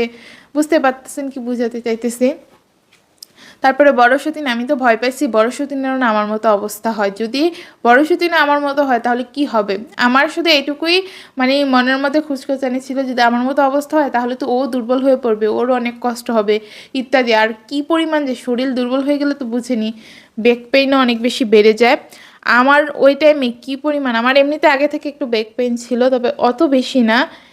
বেবি কনসিভ করার পরে থেকে পুরো প্রেগনেন্সির টাইম আমার কি পরিমাণের যে পিঠে কোমরে ব্যথা হয়েছে আমি আপনাদেরকে বলে বোঝাতে পারবো না। 5 মিনিট বসে থাকতে পারতাম না, শুয়ে থাকতে পারতাম না এই ব্যাক পেনের কারণে। আর নাড়াচাড়া করলে মনে হতো কি হাড্ডি এমনভাবে কটমট করতো যে ভেঙেই যাইতেছে এইরকম। পরে দেখি যে না, আলহামদুলিল্লাহ বড় সতিনে তেমন কোনো সমস্যা নেই। ওই সকালবেলা হালকা একটু বমির ভাব আসতো, তাও অত বেশি না, একটু পরে চলে যেত। 10-15 মিনিট পরে সেটা ঠিক হয়ে যেত বমির ভাবটা। ওর মাশাল্লাহ সব কিছু ঠিকঠাক ছিল, তেমন তেমন কোনো সমস্যা কি মাশাল্লাহ কোনো সমস্যাই ছিল না প্রেগনেন্সিতে। ওই যে আমি বললাম না আমার সমস্যার কারণই ছিল এই বমিটা, বমির কারণে আমার যা সমস্যা আর হয়েছে। আমি বমি করতে করতেই দুর্বল হয়ে গেছি, তার উপর যে কিছু খাবো, খেয়ে সেটা হজম করব, সেই উপায়টা পর্যন্ত ছিল না আমার। মানে খাওয়ার সাথে সাথে বমি করে দিতাম, ভয়ে খাওয়াই বন্ধ করে দিয়েছিলাম। তখন পুরো আমি কঙ্কালের মতো হয়ে গেছিলাম না খাইতে না খাইতে। পরে আমি মানে ভাবতেছিলাম আমার এই বমি কি কখনো যাবে না। আমি না ভয় পেতাম যে প্রেগনেন্সির পরে যদি আমার এরকম বমি থাকে আমার কিভাবে চলবে। এমনকি মানে খাবার খাইতে পারতাম না, রান্নাঘরে রান্না করতেছে সেই রান্নার গন্ধটা পর্যন্ত আমার সহ্য হইতো না, এত বাজে লাগতো। আমি মনে করেন যে আমি রান্নাঘরের কাছে দিয়েও যাইনি, রান্নার গন্ধ আসছে কারোর ঘরের একটা, তখন তো নিচতলায় থাকি, চারপাশে মানুষের ঘর, রান্না করলে তো এক জায়গার গন্ধ আরেক জায়গায় আসবে, এটাই স্বাভাবিক। ওই গিয়ে বমি করতে থাকতাম। মানে রান্না করব কি, রান্নার কাজে হেল্প করব কি। তো তখন আমার সতীন এগুলা দেখে বলতো কি তোমার রান্নাঘরে আসা লাগবে না, আমি রান্না বান্নার যা আছে সব সামলাতে পারবো, আমার কোনো সমস্যা নাই, তাও তোমার আসার দরকার নেই। একদিন শুধু আমার সতীন কি অন্য একটা কাজে ব্যস্ত ছিল, জামাইয়ের তখন কি পরীক্ষা জানি চলে, প্র্যাকটিক্যাল কি করে দিছিল, তো আমাকে শুধু বলছিল কি তুমি কি একটু নাড়া দিবা, সব কেটে কুটে বসিয়ে রেখে গেছে, বলছে তুমি শুধু একটু নেড়ে দিবা তাহলেই চলবে। ওই নাড়তে গিয়ে আধা ঘন্টার মধ্যে আমি 6বার বমি করছি। বিশ্বাস করবেন কি না, পরে আমি আর বলতেছি না, আমাকে পাঠাইছে, কখনো তো কাজের কথা বলে না, এই প্রথমবার বলছে। আমি কিভাবে গিয়ে বলি যে আমি এই কাজটা করতে পারবো না, পরে আমি বলিও নাই। পরে যখন রান্না বান্না মানে আমি ভাজিটা শেষ করতে পারিনি, দেখি যে শরীর অনেক দুর্বল হয়ে গেছে, আমি দাঁড়িয়ে যে থাকবো, আমাদের চুলার সিস্টেম তো দাঁড়ানো, সেই শক্তিটা আমি পাইতেছি না। পরে আমি গিয়ে বলতেছি কি তুমি গিয়ে একটু রান্না করো, আমার দ্বারা সম্ভব হইতেছে না। পরে বলতেছি কেন, পরে আমি বলতেছি না আমি না মানে তখন পুরো অজ্ঞানের মতো হয়ে গেছে, আমার কোনো কথা আসতেছিল না। অনেকক্ষণ পরে গিয়ে বলছি কি আমার না বমি হয়েছে 6বার এই রান্না করতে গিয়ে। পরে বলতেছে তুমি আগে বলবা না, একবার বমি হওয়ার পরে এই যে তোমার সহ্য হইতেছে না রান্নাঘরের গন্ধ। তো বড় সতিনও অনেক স্যাক্রিফাইস করছে, ও কিন্তু তখন প্রেগনেন্ট, তারপরেও ঘরের সব কাজ সামলাইছে, কখনো আমাকে কিছু বলে নাই আমার সমস্যা হবে দেখে। তো এই তো গেল আমাদের প্রেগনেন্সি টাইমের সময়, কত সুন্দর সুন্দর মুহূর্ত যেটা আপনাদেরকে বলে বোঝানো যাবে না। তারপরে পেটের মধ্যে বাচ্চা নড়তো, দুইজনে বসে বসে দেখতাম যে কোন বাচ্চা কিভাবে নড়ে, আলট্রাসাউন্ড তো বলে দিছিল। তো আমরা সেটা আসলে পুরোপুরি বিশ্বাসও করতাম না, যে যদি পরে না হয় পরে মন ভেঙে যাবে আমাদের। তো এই কারণে পুরোপুরি বিশ্বাস করতাম না, কিন্তু দুইজনের বাচ্চা নাড়ার ধরন ছিল দুই রকম। তো বসে বসে মজাই লাগতো দেখতে। আর আমার তো মার্শাল্লাহ পেটে থাকতেই না অনেক কি বলবো মারপিট করে আর কি, আমার পেট যে কী পরিমাণ নড়াচড়া করতো, আমার মাঝে মাঝে মনে হইতো কি পেট ছিঁড়ে না বের হয়ে যায়, এমন লাগতো। কিন্তু আব্দুর রহমান না এই এখনো যেমন শান্তশিষ্ট লোবার মতো বসে থাকে, পেটে থাকতো এমন ছিল। ও প্রথমবার নড়ছে কিভাবে জানেন, এই মজার কথা না বললেই না, বড় সাথীরকে বলতেছি তোমার জন্যই মেনলি আমি ভিডিওটা করতেছি। ওকে না একটা থাপ্পড় মারছিলাম পেটের মধ্যে, এই ছেলে তুই নড়স থেকে সমস্যা কি। এরপরে না দেখি কে ঠাস করে উঠছে। পরে আমি বলেছি কি একটা পেটের থেকে বের হবে আল্লাহই জানে, এটা নাকি মায়ের খায় আর তারপরে নড়াচড়া করে। বিশ্বাস করবেন না, এর আগে আমরা না ভয় পেয়ে গেছি কেন নড়াচড়া করে না, পরে আলট্রাসাউন্ড করাইতে নিয়ে গেছি যে কোনো সমস্যা হইলো নাকি বাচ্চার। পরে বলতেছে যে না বাচ্চা তো নর্মালি আছে, কিন্তু নড়াচড়া করতে চায় না, অলস ঘুমাই থাকে। পরে বাসায় আসার পরে রাগে পেটের মধ্যে থাপ্পড় মারছে, এরপরে হচ্ছে আমার আব্দুর রহমান নড়াচড়া করছে। তো এরকম আরও অনেক সুন্দর সুন্দর স্মৃতি আছে প্রেগনেন্সি টাইমের। পরে আমার ডেলিভারি হয়, ডেলিভারি টাইমে পুরোটা সময় বড় সতীন ছিল। যখন আমার পেইন ওঠে তখনও বড় সতীন সবার আগে টের পাইছে, জামাইয়ের কোনো হুঁশ ছিল না, যেটা আমি বলছি। জামাইকে পরে বড় সতীন গিয়ে ডেকে তুলছে আমার ডেলিভারির আগে। তো আমি ব্যথায় মানে পুরো অস্থির হয়ে যেতেছি, বড় সতীন তখন উঠছে, উঠে এসে আমার বলতেছে যে তোমার আওয়াজের কারণে তুমি এই যে হাঁটাচলা করতেছো পাইচারি করতেছো, শুধু আমি ঘুমাইতেই পারতেছি না, কি হয়েছে তোমার কোনো সমস্যা হয়েছে, পেইন উঠছে। পরে আমি বলতেছি কি আমার মনে হয় পেইন উঠছে, আমি তখনও জানি না আমার পেইন উঠছে, আমি বলতেছি মনে হয় পেইন উঠছে। পরে বলতেছে তুমি আগে বলবা না তোমার সমস্যা হইতেছে। পরে ও সাথে সাথে গিয়ে আম্মুকে বলছে। আমার শাশুড়ি মা ওই দিন আবার বাসায় ছিল।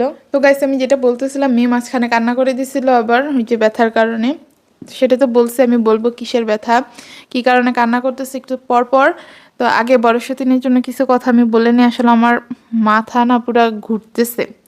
তারপর আমি ভিডিওটা কন্টিনিউ করতেছি আমার এত কষ্ট হওয়া সত্ত্বেও, শুধুমাত্র বড় সতীনের জন্য। তো আর বেশি বড় করব না, সংক্ষেপে শেষ করে দিব। প্রেগনেন্সি টাইমটা নিয়ে আমার বেশি কথা বলার ছিল। পরে হচ্ছে আব্দুর রহমান এভাবে নড়াচড়া করে, এরপরে আমার ডেলিভারি টাইমের কথা বলতেছিলাম। ডেলিভারির সময় পুরোটা সময় বড় সতীন শুরু থেকে শেষ পর্যন্ত ছিল।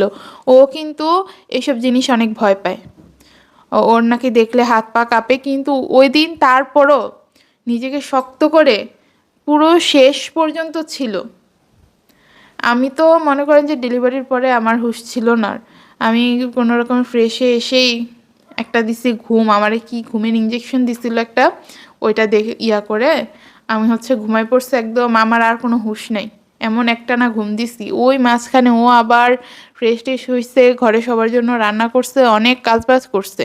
মানে ও তো তখন প্রেগনেন্ট, ওর অনেক বাজে একটা প্রেশার পড়ে গেছে ওই টাইমে, যেটা আমার খুবই খারাপ লাগতেছিল, কিন্তু করার মতো কিছু ছিল না যে কিছু করব। আর আমি তো তখন ঘুমিয়েছিলাম, আমি কিছু বলতেও পারবো না। পরে যখন আস্তে আস্তে আমি বলে নিই, এই যে ইঞ্জেকশন দিছে, ঘুমের ইঞ্জেকশনটা দিছে, আম্মু ভাবছিল যে আমাকে সিজার করাইতে নিয়ে যাবে। আমি পারবো না, যেহেতু আমার শরীর অনেক দুর্বল হয়ে গেছে, আমি শক্তিতে পারবো না ডেলিভারি করতে, নর্মাল ডেলিভারি। তো আমাকে সিজার করাতে নিয়ে যাবে। পরে আমি বলছি যে না আম্মু সমস্যা নেই, চেষ্টা করে দেখি, কিছু হবে না। তো সাহস করছিলাম, আলহামদুলিল্লাহ সাহসের কারণে নর্মাল ডেলিভারি হয়। জানি না ভবিষ্যতে কি হবে। তো পরে হচ্ছে ওই ঘুমের ইঞ্জেকশনে আমার সমস্যা হয়েছিল, আমি 3 দিন টানা শুধু ঘুমাইছি পড়ে পড়ে। ঘুমের জন্য আমি চোখই খুলতে পারি না। আর আমাতুর রহমান তো শুরুর দিকে, বাচ্চারা তো জানিনি, শুধু ঘুমায় আর ঘুমায়। 3 দিনের দিন আমার তো তখনও ওই যে ওষুধের ইয়াটা যায় নাই শরীর থেকে, রেস্টটা যায় নাই, শুধু ঘুম ঘুম পায়, শুধু ঘুম পায়, ঘুমাইতে ইচ্ছে করে। আমি মানে 3 দিনের দিন আমার তো এমন কান্না, আমি আপনাদেরকে বলে বোঝাতে পারবো না কি পরিমাণ যে জ্বালাইছে, আর আমার কি যে রাগ লাগতেছিল। আমার সতীন সারা দিন ঘরের কাজ করে, ও তো ক্লান্ত, প্রেগনেন্ট একটা মানুষ, তখন মনে হয় ওর 6 মাস, যেহেতু আমার তো আর আব্দুরের 4 মাসের ব্যবধান, ওর 6 মাস, ওরও তো কষ্ট হয়ে যায় ঘরের সব কাজ বাজ সামলে। আবার আমাতুরকে সব কিছু করতো দেখভাল। তারপরে এই যে শিশি, যেগুলো বুঝতে পারতেছেন, শিশি আক্কার যে কাঁথাগুলো হইতো সেগুলো ধুইতে হইতো।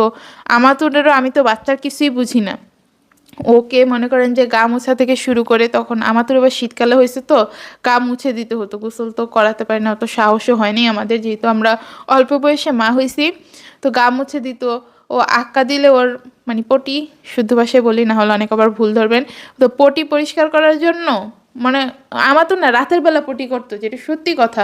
রাতের বেলা পটি করতো, তখন আমার বড় সতীনকে ঘুম থেকে তুলতে হতো যে আসো একটু পরিষ্কার করে দিয়ে, যে আমি পারি না কিভাবে পরিষ্কার করে। তো ও এসে পরিষ্কার করে দিয়ে যেত, সব কিছু ও করতো। ঘরের সারা দিন সব কাজ সামলানোর পরও রাতের বেলা আমাতেও যখন আমাকে জ্বালাইতো, তখন বড় সতীন আমাকে হচ্ছে আমাতুর রহমানকে ধরতো, আমাকে বলতে হচ্ছে যাও তুমি একটু রেস্ট করো বা কী করবা করো। আর আমি না না পারতে বড় সতীনকে বলতাম না, আমি জানি ওর খারাপ লাগতেছে, আমি না পারতে কেন ওকে বলবো কিছু করতে। মানে আমার তো এমনিতেই ব্যাক পেন, তারপর প্রেগনেন্সি টাইমে প্রচুর পরিমাণে ব্যাক পেন বাড়ে। আমার তোরকে আবার শুইয়ে কিছু করা যেত না, সবসময় কোলে নিয়ে রাখতে হইতো। ওরে শুয়াইলে মনে হয় যে ওর গায়ের মধ্যে একদম আগুন জ্বলে যাইতো, কান্নাকাটি শুরু করে দিত। বাট ওকে কোলে নিয়ে নিয়ে রাখতে হইতো, আমারও একদম প্রচণ্ড পরিমাণে পিঠে কোমরে ব্যথা করতো, যার কারণে আমি না পারতে গিয়ে বড় সতীনকে দিতাম। ও রাখতো, মানে মেয়েকে যে কতটা যত্ন করছে, সেই মেয়েকে ফেলে এখন থাকে কীভাবে আমি সেটাই বুঝি না। তো এই তো গেল প্রেগনেন্সি টাইম। পরে আব্দুর রহমান হলো 4 মাস পরে। ও পটি তো সবসময় আমার না ঘুম থেকে ডেকে তুলতে ভালো লাগতো না। পরে আমি একদিন গেছিলাম একটু পটি পরিষ্কার করতে, পরে দেখি যে না পারছি। এরপর থেকে আর বড় সতীনকে ডাক দিতাম না। এরপরে তো 4 মাস পরে আব্দুর রহমান আসলো। আব্দুর রহমান আসার পরে আবার বড় সতীন কোনো কাজ করতে পারে না, তখন আমি আবার ঘরের সব কিছু সামলাইতাম, আবার আব্দুরকেও টাইম দিতাম। তো দুইটা বাচ্চার পিছনে আমাদের দুইজনের সমানভাবে মানে স্যাক্রিফাইস আছে, কেউ কারো থেকে কোনো অংশ কম না। কেউ যে বলবেন এসে যে একজন আপন মা আরেকজন জন্ম দেয় না, এরকম কিছুই না। দুইজন সমান কষ্ট করছি দুইটা বাচ্চার জন্য, আমরা দুইজনই ওদের মা। বড় সতীনও মেয়ের মা, মানে দুইজনই দুইজনের মা, এর বাইরে আর কোনো কথা নেই, এক্সট্রা করে আর কোনো কথা নেই। তো মানে আমিও আব্দুর রহমানকে মানে আমার আব্দুর রহমানকে আগে থেকে অনেক মায়া লাগে, যেটা আমি সবসময় বলি। ও একদম পুতুলের মতো একটা বাচ্চা হয়েছিল, যেটা আমি এই ধরনের কথা উঠলেই আমি বারবারই বলি ও পুতুলের মতো একদম লাল হয়েছিল। ওরে প্রথমবার দেখে তো আমি বলি যে এটা কি আছে, এমন লাল হয়েছে কেন। আমি না ভাবতাম কি জানেন, এমন লাল হয়েছে দেখে আব্দুর রহমান অনেক ফর্সা হবে। আমি শুনছি বাচ্চারা নাকি ছোটবেলায় লাল হইলে অনেক ফর্সা হয়, কিন্তু এখন আমার ছেলেটা না শ্যামলা হয়ে গেছে। যাই হোক, ছেলে মানুষের এই গায়ের রংটাই সুন্দর। তারপরে এই তো প্রেগনেন্সি টাইমের কাহিনী গেল, এখন পর্যন্ত সব কিছু ভালোই ছিল। তারপরে আমাদের সিদ্ধান্ত হয় যে উপরে চলে আসবে, দোতলায় বা তিনতলায়, নিচতলায় আর থাকবে না, নিচতলা ভাড়া দিয়ে দিবে, এই ধরনের কথা ওঠে। তো তখন আমরা বলি যে আমরা দোতলায় যাব, আপনাদের ভাইয়ের কথা না, তিনতলায় আসবে, তিনতলায় নাকি অনেক সুবিধা, অনেক বাতাস আসবে ঘরের মধ্যে, অনেক আরামে থাকা যাবে। এখন যে কি আরাম, একদম রোদ্রের তেজে বড় সতীনের মাথাও একদম ফায়ার হয়ে গেছে, এই কারণে এই অবস্থা আর কি সংসারের। তো দোতলায় যাবে না, তিনতলায় আসবে।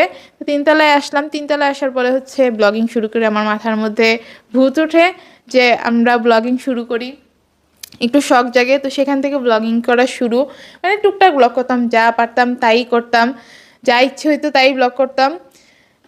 বড় সতীন তখন আবার ব্লগে আসতে চাইতো না। শুরুর দিকে আমাদের যে ব্লগগুলো আপনারা যারা দেখছেন, আবার কিছু কিছু ব্লগ ডিলিট করে দিচ্ছে, তো আপনাদেরকে দেখার কথা বলে লাভও নাই।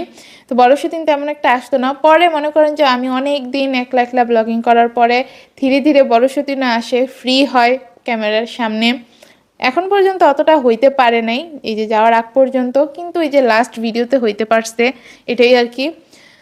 পরে হচ্ছে কি ব্লগিং করা শুরু করি, মজাই লাগে ব্লগ করতে, যেটা সত্যি কথা। আমরা ফানি কন্টেন্ট বানাই, অনেক মজা লাগে, যেটা সত্যি কথা। ভিডিও বানানোর টাইমে আমরা অনেক মজা করি, ভিডিও কাট করে করে।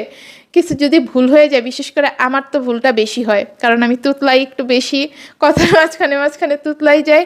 মানে অনেক মজা করতাম এই জিনিসগুলা নিয়ে। এই ব্লগিং এই কারণেই না ছাড়তে পারি না, কারণ এটার মধ্যে না আলাদা একটা মজা পাইছি, এই কারণেই ব্লগিংটা কন্টিনিউ করে যাওয়া। তো এই ব্লগিংয়ের টাইমও আমাদের অনেক অনেক স্মৃতি। তারপরে এই যে তিনতলায় আসছি, তিনতলাটা কিন্তু ফার্স্টে আমাদের এরকম ছিল না, আপনারা এখন যেমন দেখতেছেন একদম খালি খালি ছিল, কারণ নিচতলায় 15 বছর ধরে টানা ছিল। তো থাকার পরে জিনিসপত্র তো বুঝতে পারেন ক্ষয়ক্ষতি হয়েছে এই বছরে, কয়েক বছর না বহু বছরে। এখন এগুলো না উপরে আনার টাইমে একদম সব ভেঙে চুরে অবস্থা খারাপ, কোনো রকমের 3টা খাটকে বাঁচাই আনা যায়। তাও একটা খাট নষ্ট হয়ে গেছিল, 4টা খাট ছিল নিচতলায় আমাদের। তো সেখান থেকে একটা হচ্ছে বাদ হয়ে যায় পুরাপুরি, বাকি 3টাকে কোনো রকমে আনা যায়। তার মধ্যে সবচেয়ে খারাপ ছিল আমার রুমের যে খাটটা, সেইটা। তো যাই হোক, কষ্ট করে থাকতাম ফার্স্টের দিকে, তেমন একটা সমস্যা হতো না, কিন্তু আস্তে আস্তে খাটটা মানে ইউজ করার সাথে সাথে এটা একটু কম ব্যবহার করা পড়তো যখন আমরা নিচতলায় ছিলাম। এখন খালি বারবার ওই যে খাটের ছানি পড়ে যায়, এই সমস্যাটা হইতো। তখন কিন্তু বড় সতীনও দেখছে, বড় সতীনও অনেক কি বলবো ইয়ে করছে, ভয় যেহেতু পাইতো। আমার তো মানে আমার তো কি ভয়, খাটের ছানি পড়ে যায়, বড় মানুষ, মেয়ে ভয় পাইতো, সেটা নিয়ে বড় সতীনরা দেখতাম খুব খারাপ লাগা কাজ করতো ইত্যাদি।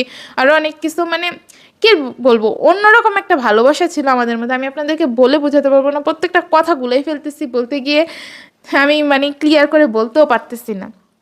কিন্তু বড় সতীন যদি ভিডিওটা দেখে, বড় সতীনের ঠিকই মনে হবে যে কখন কি হয়েছিল। এই তো অনেক কিছু আপনারা জানলেন, বড় সতীনও যা যা বলছে তোমার মনে পড়ে যাওয়ার কথা। এই কয়েক বছর আমাদের সম্পূর্ণ স্মৃতি, সব কিছুই মনে পড়ার কথা। এরপরে আমরা তো আমাদের সংসারটা শুরু থেকে একটু একটু করে গুছাইছি, তারপরে তিনতলা আসার পরে আবার নতুন করে সব কিছু করতে হয়েছে।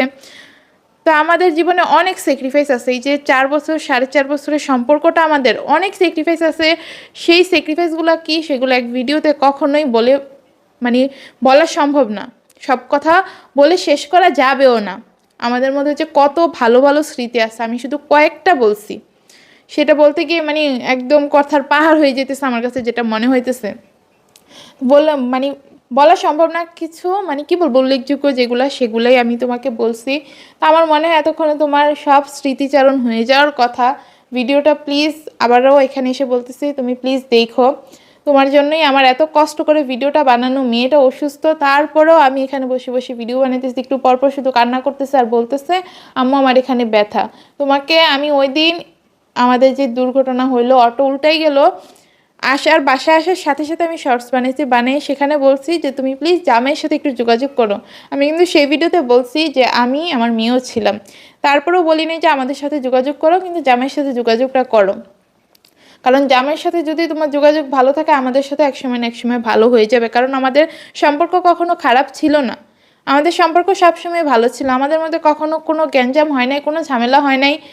মানে কেউই বলতে পারবো না যে কারোর সাথে রাগারাগি করে কোনো একটা কথা বলছি, চিল্লাচিল্লি করছি, ঝগড়া করছি, এই ধরনের কোনো মুমেন্টই নেই। যতটা মুমেন্ট আছে সবটাই আলহামদুলিল্লাহ ভালো ভালো আমাদের সব স্মৃতি।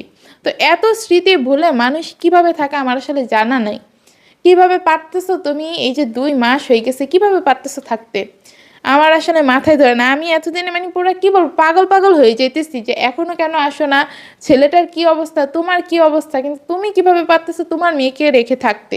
ওর জন্য তো তুমি অনেক কষ্ট করছো, শুরুর দিকে বলতে গেলে তুমি সব কষ্ট করছো, আমি শুধু বেস্ট ট্রেনিংই করাইছি বলতে পারবো, এর বাদে সব কিছু তুমি করছো আব্দুর রহমান হওয়ার আগ পর্যন্ত। তো সেই মেয়েকে তুমি কিভাবে ফেলে থাকতে পারতেছো, মেয়ের সাথে কথা না বলে কিভাবে থাকতে পারতেছো। এখন মেয়েটা অসুস্থ, সেদিন এত বড় একটা দুর্ঘটনা গেল, তুমি কোনো যোগাযোগ করো নাই। তারপরে মেয়ে কি অসুস্থ হয়েছে সেটা আমি ব্লগে বলছি, তুমি দেখছো হয়তো বা কি তুমি দেখছো, তারপর একটা যোগাযোগ করো না, এই যে মেয়ের কি হইলো আমি ফোন দিয়ে একটু জানি আমার মেয়েটার কি হয়েছে। তো সেটা আমার খুবই খারাপ লাগছে, যার কারণে সব কিছু মিলে আজকের ভিডিওটা আমার বানাতে বসা। তো মেয়ে আপনাদেরকে আমি বলি যে আমাদের মেয়ের আসলে সমস্যা কি হয়েছে। ওর হচ্ছে ঘরে প্রত্যেকটা মানুষ, আমি বলি না যে আল্লাহ দেয় বাচ্চা দুইটাকেই, এই বিশেষ করে আমাতুর রহমানকে ওর দাদা দাদু বেশি একটু আদর করে, সব কিছুতে বেশি একটু প্রায়োরিটি দেয়। তো ও আমাতুর রহমান আবার মাশাল্লাহ বাইরের খাবার খুব পছন্দ করে, চকলেট চিপস, বিশেষ করে চকলেট যে জিনিসটা, জুস, এইসব মিষ্টি জাতীয় জিনিসগুলো কী যে পছন্দ করে। ওই দাদা দাদিও মনে করেন যে নিচে দোকান আসতো না আমাদের, সেখান থেকে এনে দেয়, তো কোনো গায়ে লাগে না। আমি যদি নিষেধ করতাম যে এগুলো প্লিজ দিয়েন না, বাচ্চাদের এগুলো খাওয়া ভালো না, আর এগুলোতে অনেক চিনি, বাচ্চাদেরকে চিনি খাওয়াইতেই নিষেধ করে, সেই জায়গায় মানে ডেইলি ডেইলি এত পরিমাণে জিনিস খাইতেছে, আপনারা প্লিজ দিয়েন না। তো কথা শুনতো না, বলতো যে কিচ্ছু হবে না, কিচ্ছু হবে না, তুমি বেশি বুঝো, তুমি বেশি বুঝো। তো মানে ডেলি ডেলি বলতে বলতে আমাকে যখন কথা শোনায় আমি মনে করেন যে ধরু এত কথা শোনার দরকার আছে, যখন সমস্যা হবে তখন নিজেরাই দেখবে। তো পরে কি হলো, আমাদের দাঁতগুলাতে পোকা ধরলো, পোকা ধরার পরে আমি নিষেধ করলাম যে আম্মু আম্মু পোকা ধরে গেছে, মেয়ের বাপরেও বিশেষ করে, যে পোকা ধরে গেছে এইসব খাওয়েন না। পরে মেয়ের বাপ বাইর করলো কি জানেন কি কৌশল, আমি পরে বলছি কি দোকানের এইসব জিনিস ভালো না, কম দামি জিনিস বাচ্চাদের জন্য তার আগে ভালো না, এইসব আইনেন না। পরে মেয়ের বাপ বাইর করলো কি যে হ্যাঁ দোকানেরগুলো ভালো না, তাহলে বাইরে থেকে কিনে এনে দেবো। ও মা, এখন বাইরে থেকে দাম দিয়ে দিয়ে চকলেট চিপস এনে খাওয়ানো শুরু করছে। কয়েকদিন পরে পরে দেখেন না, আপনাদেরকে ভিডিওতে দেখেনি, বড় বড় পার্সেল আসে অনলাইন থেকে, আমাদের এই উল্টাপাল্টা জিনিসে আনা হয়তো, কিটক্যাট, স্নেকার্স, কিন্ডার জয়, তারপরে সাফারি, আরও কী কী চকলেট আছে সেগুলা, ডার্ক চকলেট বড় বড়, এগুলা আনা হয়। এনে এনে খাওয়াইছে ইচ্ছা মতো। আব্দুর রহমান এসব চকলেট চিপস তেমন একটা পছন্দ করে না, ওর পছন্দ হচ্ছে ফল ফ্রুট ভাত এসব পছন্দ করে, যার কারণে আব্দুর রহমানের দাঁতে মাশাল্লাহ তেমন কোনো সমস্যা হয়নি, হালকা পাতলা আছে কিন্তু তেমন না, আমাদের একটু বেশি, যেহেতু আমাদের এগুলো পছন্দ করে তারপরে পেয়ে আবার খাইছো ইচ্ছা মতো। এখন দাঁতগুলো তো পোকা ধরছে ধরছে, চাপার যে দাঁতগুলো হয় সেগুলা মানে কি বলবো মাঝখানে না কিছু নেই, সাইডে 2 সাইডে শুধু একটু একটু করে মনে করেন যে দাঁতটা লেগে আছে, মাঝখানে দাঁতের কোনো অংশই নেই, পুরো ফাঁকা মাংস দেখা যায় যদি দাঁতগুলা দেখা হয়। চাপার দাঁতগুলার এরকম অবস্থা, সামনের দাঁতও ক্ষয় হয়ে গেছে, ওর প্রত্যেকটা দাঁত ক্ষয় হয়ে গেছে শুধুমাত্র এই কারণে। এরপর মানে দাঁতের যেহেতু খুব বাজে অবস্থা, আমি বলছি যে দেখছেন আপনারা কি অবস্থা করছেন, এইটুকু একটা বাচ্চা মেয়ের দাঁতের অবস্থা কেমন হয়, ওকে দেখতে ভাল লাগে, ওর সমস্যা হয় না, এগুলো ব্যথা করে না, ও না হলে বলে না। আমি না আজকে বুঝতে পারতেছি যে আমাদের মেয়ে কি কারণে এত সারাদিন ঘ্যান ঘ্যান ঘ্যান ঘ্যান এত রাগ দেখাইতো। আমার মেয়ে কিন্তু ছোটোবেলায় এমন ছিল না, মাশাল্লাহ অনেক লক্ষ্যে একটা মেয়ে ছিল, ওকে এক জায়গায় বসে রাখলে এক জায়গায় বসে রাখা যেত, কোনো একটা রাগ জিদ দেখাইতো না। আমি তো ভাবতাম মনে হয় আমার মতো অনেক শান্তশিষ্ট হয়েছে, তেমন একটা রাগ জিদ নাই, কিন্তু আস্তে আস্তে দেখি যে ওর রাগের পরিমাণটা বাড়ছে। আজকে বুঝতে পারলাম যে ও আসলে এরকম কেন করছে, আসলে করছে ওর দাঁতে মনে হয় অনেক শিশির শিশির করতো, খাইতে গেলে কিছু করতে গেলে নর্মালিও শিশির করতো, ব্যথা করতো, যেটাও বলতো না। একদিন 2 দিনে তো আর এই অবস্থা হইতে পারে না, মানে ওর দাঁতের মাড়ি ফুলে গাল ফুলে গেছে। সেটা মনে করেন যে যেদিন খুব বাজেভাবে ফুলে গেছে, যেদিন ফুলে গেছে ওই দিন ডাক্তারের কাছে নিতে গিয়ে হয়েছে দুর্ঘটনাটা। তো সেদিন আবার ডাক্তারের কাছে নিয়ে যাই দুর্ঘটনার পরেও। ডাক্তারের কাছে নেওয়ার পরে ডাক্তার ওষুধ দিছে, ওষুধ খাওয়াইতেছিলাম 2 দিন ধরে। তারপরে বলছে কুসুম গরম পানি দিয়ে কুলি করাতে 3 বেলা, সেটাও করতেছিলাম। আজকে হুট করে ঘুম থেকে ওঠার পরে দেখি যে ওর গালটা আরও ফুলে গেছে, এই জায়গাগুলো ফুলে গেছে, মানে এই সাইড পুরো ফুলে গেছে, চোখটা সহকার ফুলে গেছে, চোখের চোখ ফুলে অবস্থা পুরোই খারাপ। আর বারবার শুধু বলতেছে আমার এখানে ব্যথা, আমার এখানে ব্যথা। ওই 2 দিন কিন্তু বলে নাই যে আমার এখানে ব্যথা। ওরা ডাক্তারের কাছে নিয়ে গেলাম তাড়াহুড়া করে। ডাক্তার বলতেছে কি বাচ্চার দাঁতের এত খারাপ অবস্থা কেন, কি খাওয়ান বাচ্চাকে? পরে বললাম যে এই সমস্যা হয়েছে। বলে কি বাচ্চাদেরকে কি কেউ এভাবে খাওয়ায়? এরকম মানুষ যদি ঘরে থাকে যে সারাদিন চকলেট চিপস বাচ্চা যেটা আবদার করে সেটা খাওয়ায়, তাহলে তো বাইরের থেকে কোনো শত্রুর প্রয়োজনই হয় না। কি করছেন আপনারা বাচ্চাটাকে? এখন তো বাচ্চাটা কষ্ট পেতেছে, আপনাদের তো কোনো কষ্ট হইতেছে না। পরে বললো কি যে ওর দাঁতে নাকি ইনফেকশন হয়ে গেছে, তারপরে এই যে এই সাইডগুলো ভিতরে যে সাইডটা ওইখানে ছত্রাক জাতীয় কিছু একটা সমস্যা হয়েছে, এক্স রে করতে। কিন্তু এখন আমি এত পরিমাণ টেনশনের মধ্যে আছি গাইস, আপনারা হয়তোবা বড়শর দিন বিশেষ করে আমার কথা শুনলে হয়তোবা বুঝতে পারবা যে আমি একটা মানসিক মানে কি বলবো প্রেশারের মধ্যে দিয়ে আসি। বলছে যে এক্স রে বাদে ওর কোনো চিকিৎসা করবে না, কোনো ওষুধও দিবে না, কিছু না। বলছে যে আগে এক্স রে করে নিয়ে আসেন, তারপরে আমি যা বলার বলবো। এখন এক্স রে করতে গিয়ে অনেকক্ষণ বসেছিলাম, 1 ঘন্টার মতো বসেছিলাম। তারপরে 1 ঘন্টা পরে সিরিয়াল আসলো, মেয়েকে নিয়ে গেলাম। এখন মেয়ে তো ভয় পেয়ে গেছে, এক্স রে রুমে গিয়ে কান্নাকাটি, কোনোভাবে এক্স রে করতে দিল না। এক্স রেটা শেষ পর্যন্ত করাও হয় নাই। এখন আমার প্রচণ্ড ভয় লাগতেছে গাইস, কী জানি হয়। আপনারা সবাই অবশ্যই দোয়া করবেন আমাদের মেয়ের জন্য। আর শুধু একটু পরপর কান্না করতেছে, শুধু একটু পরপর কান্না করতেছে, আর আমার এখানে ব্যথা, আমার এখানে ব্যথা, কিছু খাইতে পারতেছে না। মানে কি বলবো, আপনাদের ভাই অ্যাক্সিডেন্টে ঘাড়ে ব্যথা পেয়ে তার অবস্থা খারাপ, বিছানায় শুয়ে আছে। মেয়ের এই অবস্থা, আমি যে কোন দিক রেখে কোন দিকে যাব আমি নিজেই বুঝতেছি না যে আমার কি করা উচিত। বড় সতীনকে আমি এত বার করে বললাম তুমি প্লিজ যোগাযোগ করো, প্লিজ একটু যোগাযোগ করো, না আসো, কথা বলো, কোনো রেসপন্স আমি পাইনি। তুমি কিভাবে পারতেছো আসলে আমার মাথায় আসতেছে না। 2 মাস ছিলা, এখন একটা অ্যাক্সিডেন্ট হয়েছে, তোমার মেয়ে অসুস্থ, এত কিছুর মাঝেও কিভাবে বাবার বাড়িতে গিয়ে বসে থাকতে পারতেছো তুমি, আমি আসলে বুঝতেছি না। গাইস, মাঝখানে ভিডিওটা অনেকবার কাট করতে হচ্ছে, কারণটা আপনাদেরকে বলছি যে মেয়ে একটু পরপর কান্না করে দিতেছে ওর ব্যথার কারণে। তারপরে আমি কষ্ট করে ভিডিওটা শুধুমাত্র বড় সতীনের জন্য কন্টিনিউ করে যেতেছি। তো মেয়ের যে সমস্যাগুলোর কথা বলতেছিলাম, মানে এতটা অসুস্থ, আমি আজকে বিকালে পর্যন্ত একটা শর্টস আপলোড দিয়েছিলাম যে তোমার মেয়ে অসুস্থ, প্লিজ আসো, তোমার মেয়ের খুবই খারাপ অবস্থা। তাও কোনো রেসপন্স পাইনি বড় সতীনের কাছ থেকে। মানে এত নিষ্ঠুর হয়ে কিভাবে একটা মানুষ থাকতে পারে? আমার উপরে না হয় নিষ্ঠুর হয়ে থাকতে পারো, আমি বড় মানুষ, কিন্তু নিজের মেয়ের সাথে কিভাবে পারতেছো এতটা নিষ্ঠুর হয়ে থাকতে? আমার আসলে সত্যি আর বলার মতো কোনো ভাষা নেই। আজকের পরে আর বলার মতো কোনো ভাষাই থাকবে না যে তুমি নিজের মেয়ের খোঁজটা পর্যন্ত নিতেছো না, এতবার বলার পরও যে তোমার মেয়ে অসুস্থ। আমি আর মানে কত বোঝাতে পারবো তোমাকে, আমাকে একটু বলো। আজকে তো আমি অনেক কিছু বললাম যে আমাদের কত সুন্দর সুন্দর মোমেন্ট ছিল, কোনো খারাপ মোমেন্ট আমি খুঁজে বের করতে পারলাম না যে এই সময়টা আমাদের খারাপ গেছিলো, আমাদের মাঝে কোনো ধরনের কোনো ঝামেলা চলছিল। আমি এমন কোনো মানে স্মৃতি খুঁজে পাইলাম না আমাদের মাঝখানে। তো এত স্মৃতি ফুলে এত মানে শক্ত হয়ে কিভাবে আসো, কোনো প্রকার কোনো যোগাযোগ ছাড়া? বাপরে বাপ, এত কিছু বলার পরও তুমি একটুখানি কথা বললা না। আমি মানে তোমার সাথে রাগ দেখানোর পরবর্তীতে আমি বলছি তুমি যদি আমার সামনে থাকতে আমি তোমার পা ধরে পর্যন্ত ক্ষমা চাইতাম যে যা বলছি তোমার সাথে রাগারাগি করে ফেলছি, আমি অনেক বড় ভুল করে ফেলছি, প্লিজ তুমি চলে আসো, তুমি আর এভাবে রাগ করে থাইকো না, সংসারে আসো। তোমার যদি আমার সাথে থাকতে সমস্যা হয় থাইকো না, তাও আসো। মানে আমাদের এত সুন্দর একটা সম্পর্ক এইভাবে নষ্ট হয়ে যাক আমি কোনোভাবে মানতে পারবো না, যেটা সত্যি কথা। এটা আমার কাছে মানে মানা কোনোভাবে সম্ভবই না। কি বলবো, কত যে স্যাক্রিফাইস গাইস, আমি মানে বলে বোঝাতে পারবো না আমাদের দুইজনের সংসারে কতটা স্যাক্রিফাইস। কখনো ওই যে আপনারা বলেন না এক হাতে কখনো তালি বাজে না, পরিবার জিনিসটাও ঠিক তেমন। প্রত্যেকটা মানুষের সাপোর্ট থাকতে হয়, তাহলে ওই পরিবার সুন্দর হয়। আমাদের পরিবারটা এই কারণে এত সুন্দর ছিল যে আপনারা বলেন না আপনাদের পরিবারটা দেখলে অনেক ভালো লাগতো, কিন্তু এখন কি থেকে কি হয়ে গেল বুঝলাম না। আমি আসলে বুঝতে পারি না যে আমাদের সংসারে কি থেকে কি হয়ে গেল। বড় সেদিন হুট করে কেন ওর বাবার বাড়িতে চলে গেল, ওকে কে কি বুঝালো? আর বুঝাবে বা কিভাবে? ও তো সারাদিনই চোখের সামনে, কোথাও যাইতেছে না, ঘরেই আমরা সারাদিন। তাহলে ও কেন গেল ভালো ভালো সম্পর্ক থাকার পরে?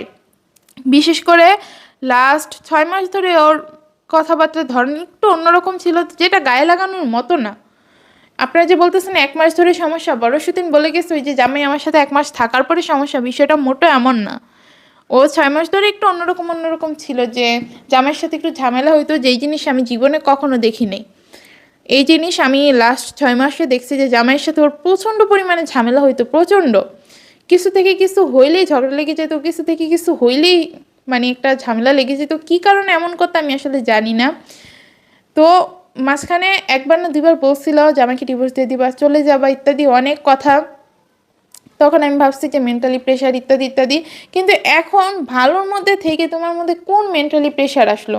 আমি তো আমার লাইফে অনেক স্যাক্রিফাইস করছি, যে আমার সাথে মানে ঝগড়া কথা কাটাকাটি সারা জীবনই আমার কাটাই গেলাম এইভাবে, তারপরও কখনো যাওয়ার কথা মাথায় আসলো না। তাইলে তোমার কেন মাত্র 1 মাসে যাওয়ার কথা মাথায় আসলো? আমি শুরুতেই বলে দিয়েছিলাম যে আমার আব্বু কিন্তু 1.5 বছরের মাথায় আপনাদের ভাইয়ার সাথে আমার সম্পর্ক একটুও ভালো না, সেই টাইমে আমাকে চলে যাওয়ার কথা বলছে, কিন্তু আমি যাইনি।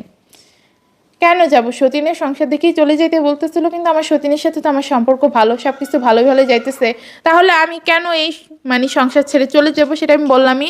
তাহলে বড় সতীনের এখন কি সমস্যা হইলো আমি আসলে সেটাই বুঝতে পারতেছি না। প্লিজ আর এমন করো না, সংসারে চলে আসো, হাত জোর করে বলতেছি। আজকে আবারও, আজকে আমি শেষবারের মতো বলতেছি, তুমি যেমন মানে শেষ একটা ভিডিও বানাই গেছিল না আমার নামে বদনাম করে, তো আমি আজকের ভিডিওটা বানাই গেলাম আমাদের সমস্ত সুন্দর সুন্দর স্মৃতি মিলিয়ে। তো ব্লগটা দেখে তোমার মধ্যে যদি কিছুটা হলো বিবেকে টনক নড়ে, যোগাযোগ কইরো। আর না চাইলে আসলে আমার কিছু বলার নাই। তোমার মেয়ের খবর তুমি নিবা, তোমার স্বামীর খবর তুমি নিবা, আমার খবর নেও বা না নেও, আমি তো তোমার কাছে খুবই খারাপ, কিন্তু প্লিজ ফিরে আসো। মেয়েটা তোমাদেরকে অনেক মিস করে, এই অসুস্থতার সময়ে আরও বেশি মিস করতেছে তোমাদেরকে, যেটা সত্যি কথা। আব্দুরকে ও প্রায় খুঁজে যে আব্দুর কোথায়, আব্দুর কোথায়। আমি তখন কোনো উত্তর দিতে পারি না, যে আমি ওকে কী বলে বুঝাবো একটা বাচ্চা মেয়েকে। যাই হোক, আর কিছু আমার বলার নাই, বলার আছে অনেক কিছুই, কিন্তু আসলে কি বলা সম্ভব না সব কিছু এক ভিডিওতে। বলার মতো অনেক কথাই আছে যেগুলো শুরু করলে শেষ করা যাবে না, এরকম আর কি। যা মেন আমাদের সুন্দর স্মৃতিগুলো সেগুলো বলছি, তো দেখি বড়সতিনের কিছু হয় নাকি, আর না হলে কিছু করার নেই। তবে আমি খুব খুশি হতাম ও যদি যোগাযোগটা করতো, ওকে এতবার করে বলার পরে যে জামাই অসুস্থ, মেয়ে অসুস্থ, যোগাযোগটা করলে আমার ভালো লাগতো। এটা নিয়ে আমার একটু মন খারাপ লাগছে, কিন্তু সেটাও ধরার বিষয় না। প্লিজ সংসারে ফিরে আসো, এইটুকু বলে আজকের ভিডিও আমি এখানে শেষ করতেছি। ভালো থাকবা, আপনারাও সবাই ভালো থাকবেন, আমাদের জন্য একটু দোয়া করবেন যাতে সব কিছু ঠিকঠাক হয়ে যায়।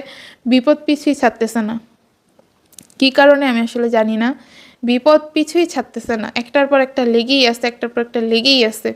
আল্লাহ জানে কি থেকে কি হয়, বলতে পারি না। সবাই দোয়া করবেন, আপনাদের জন্য অনেক দোয়া ও ভালোবাসা। ব্লগটা এখানেই শেষ করতেছি। আল্লাহ হাফেজ।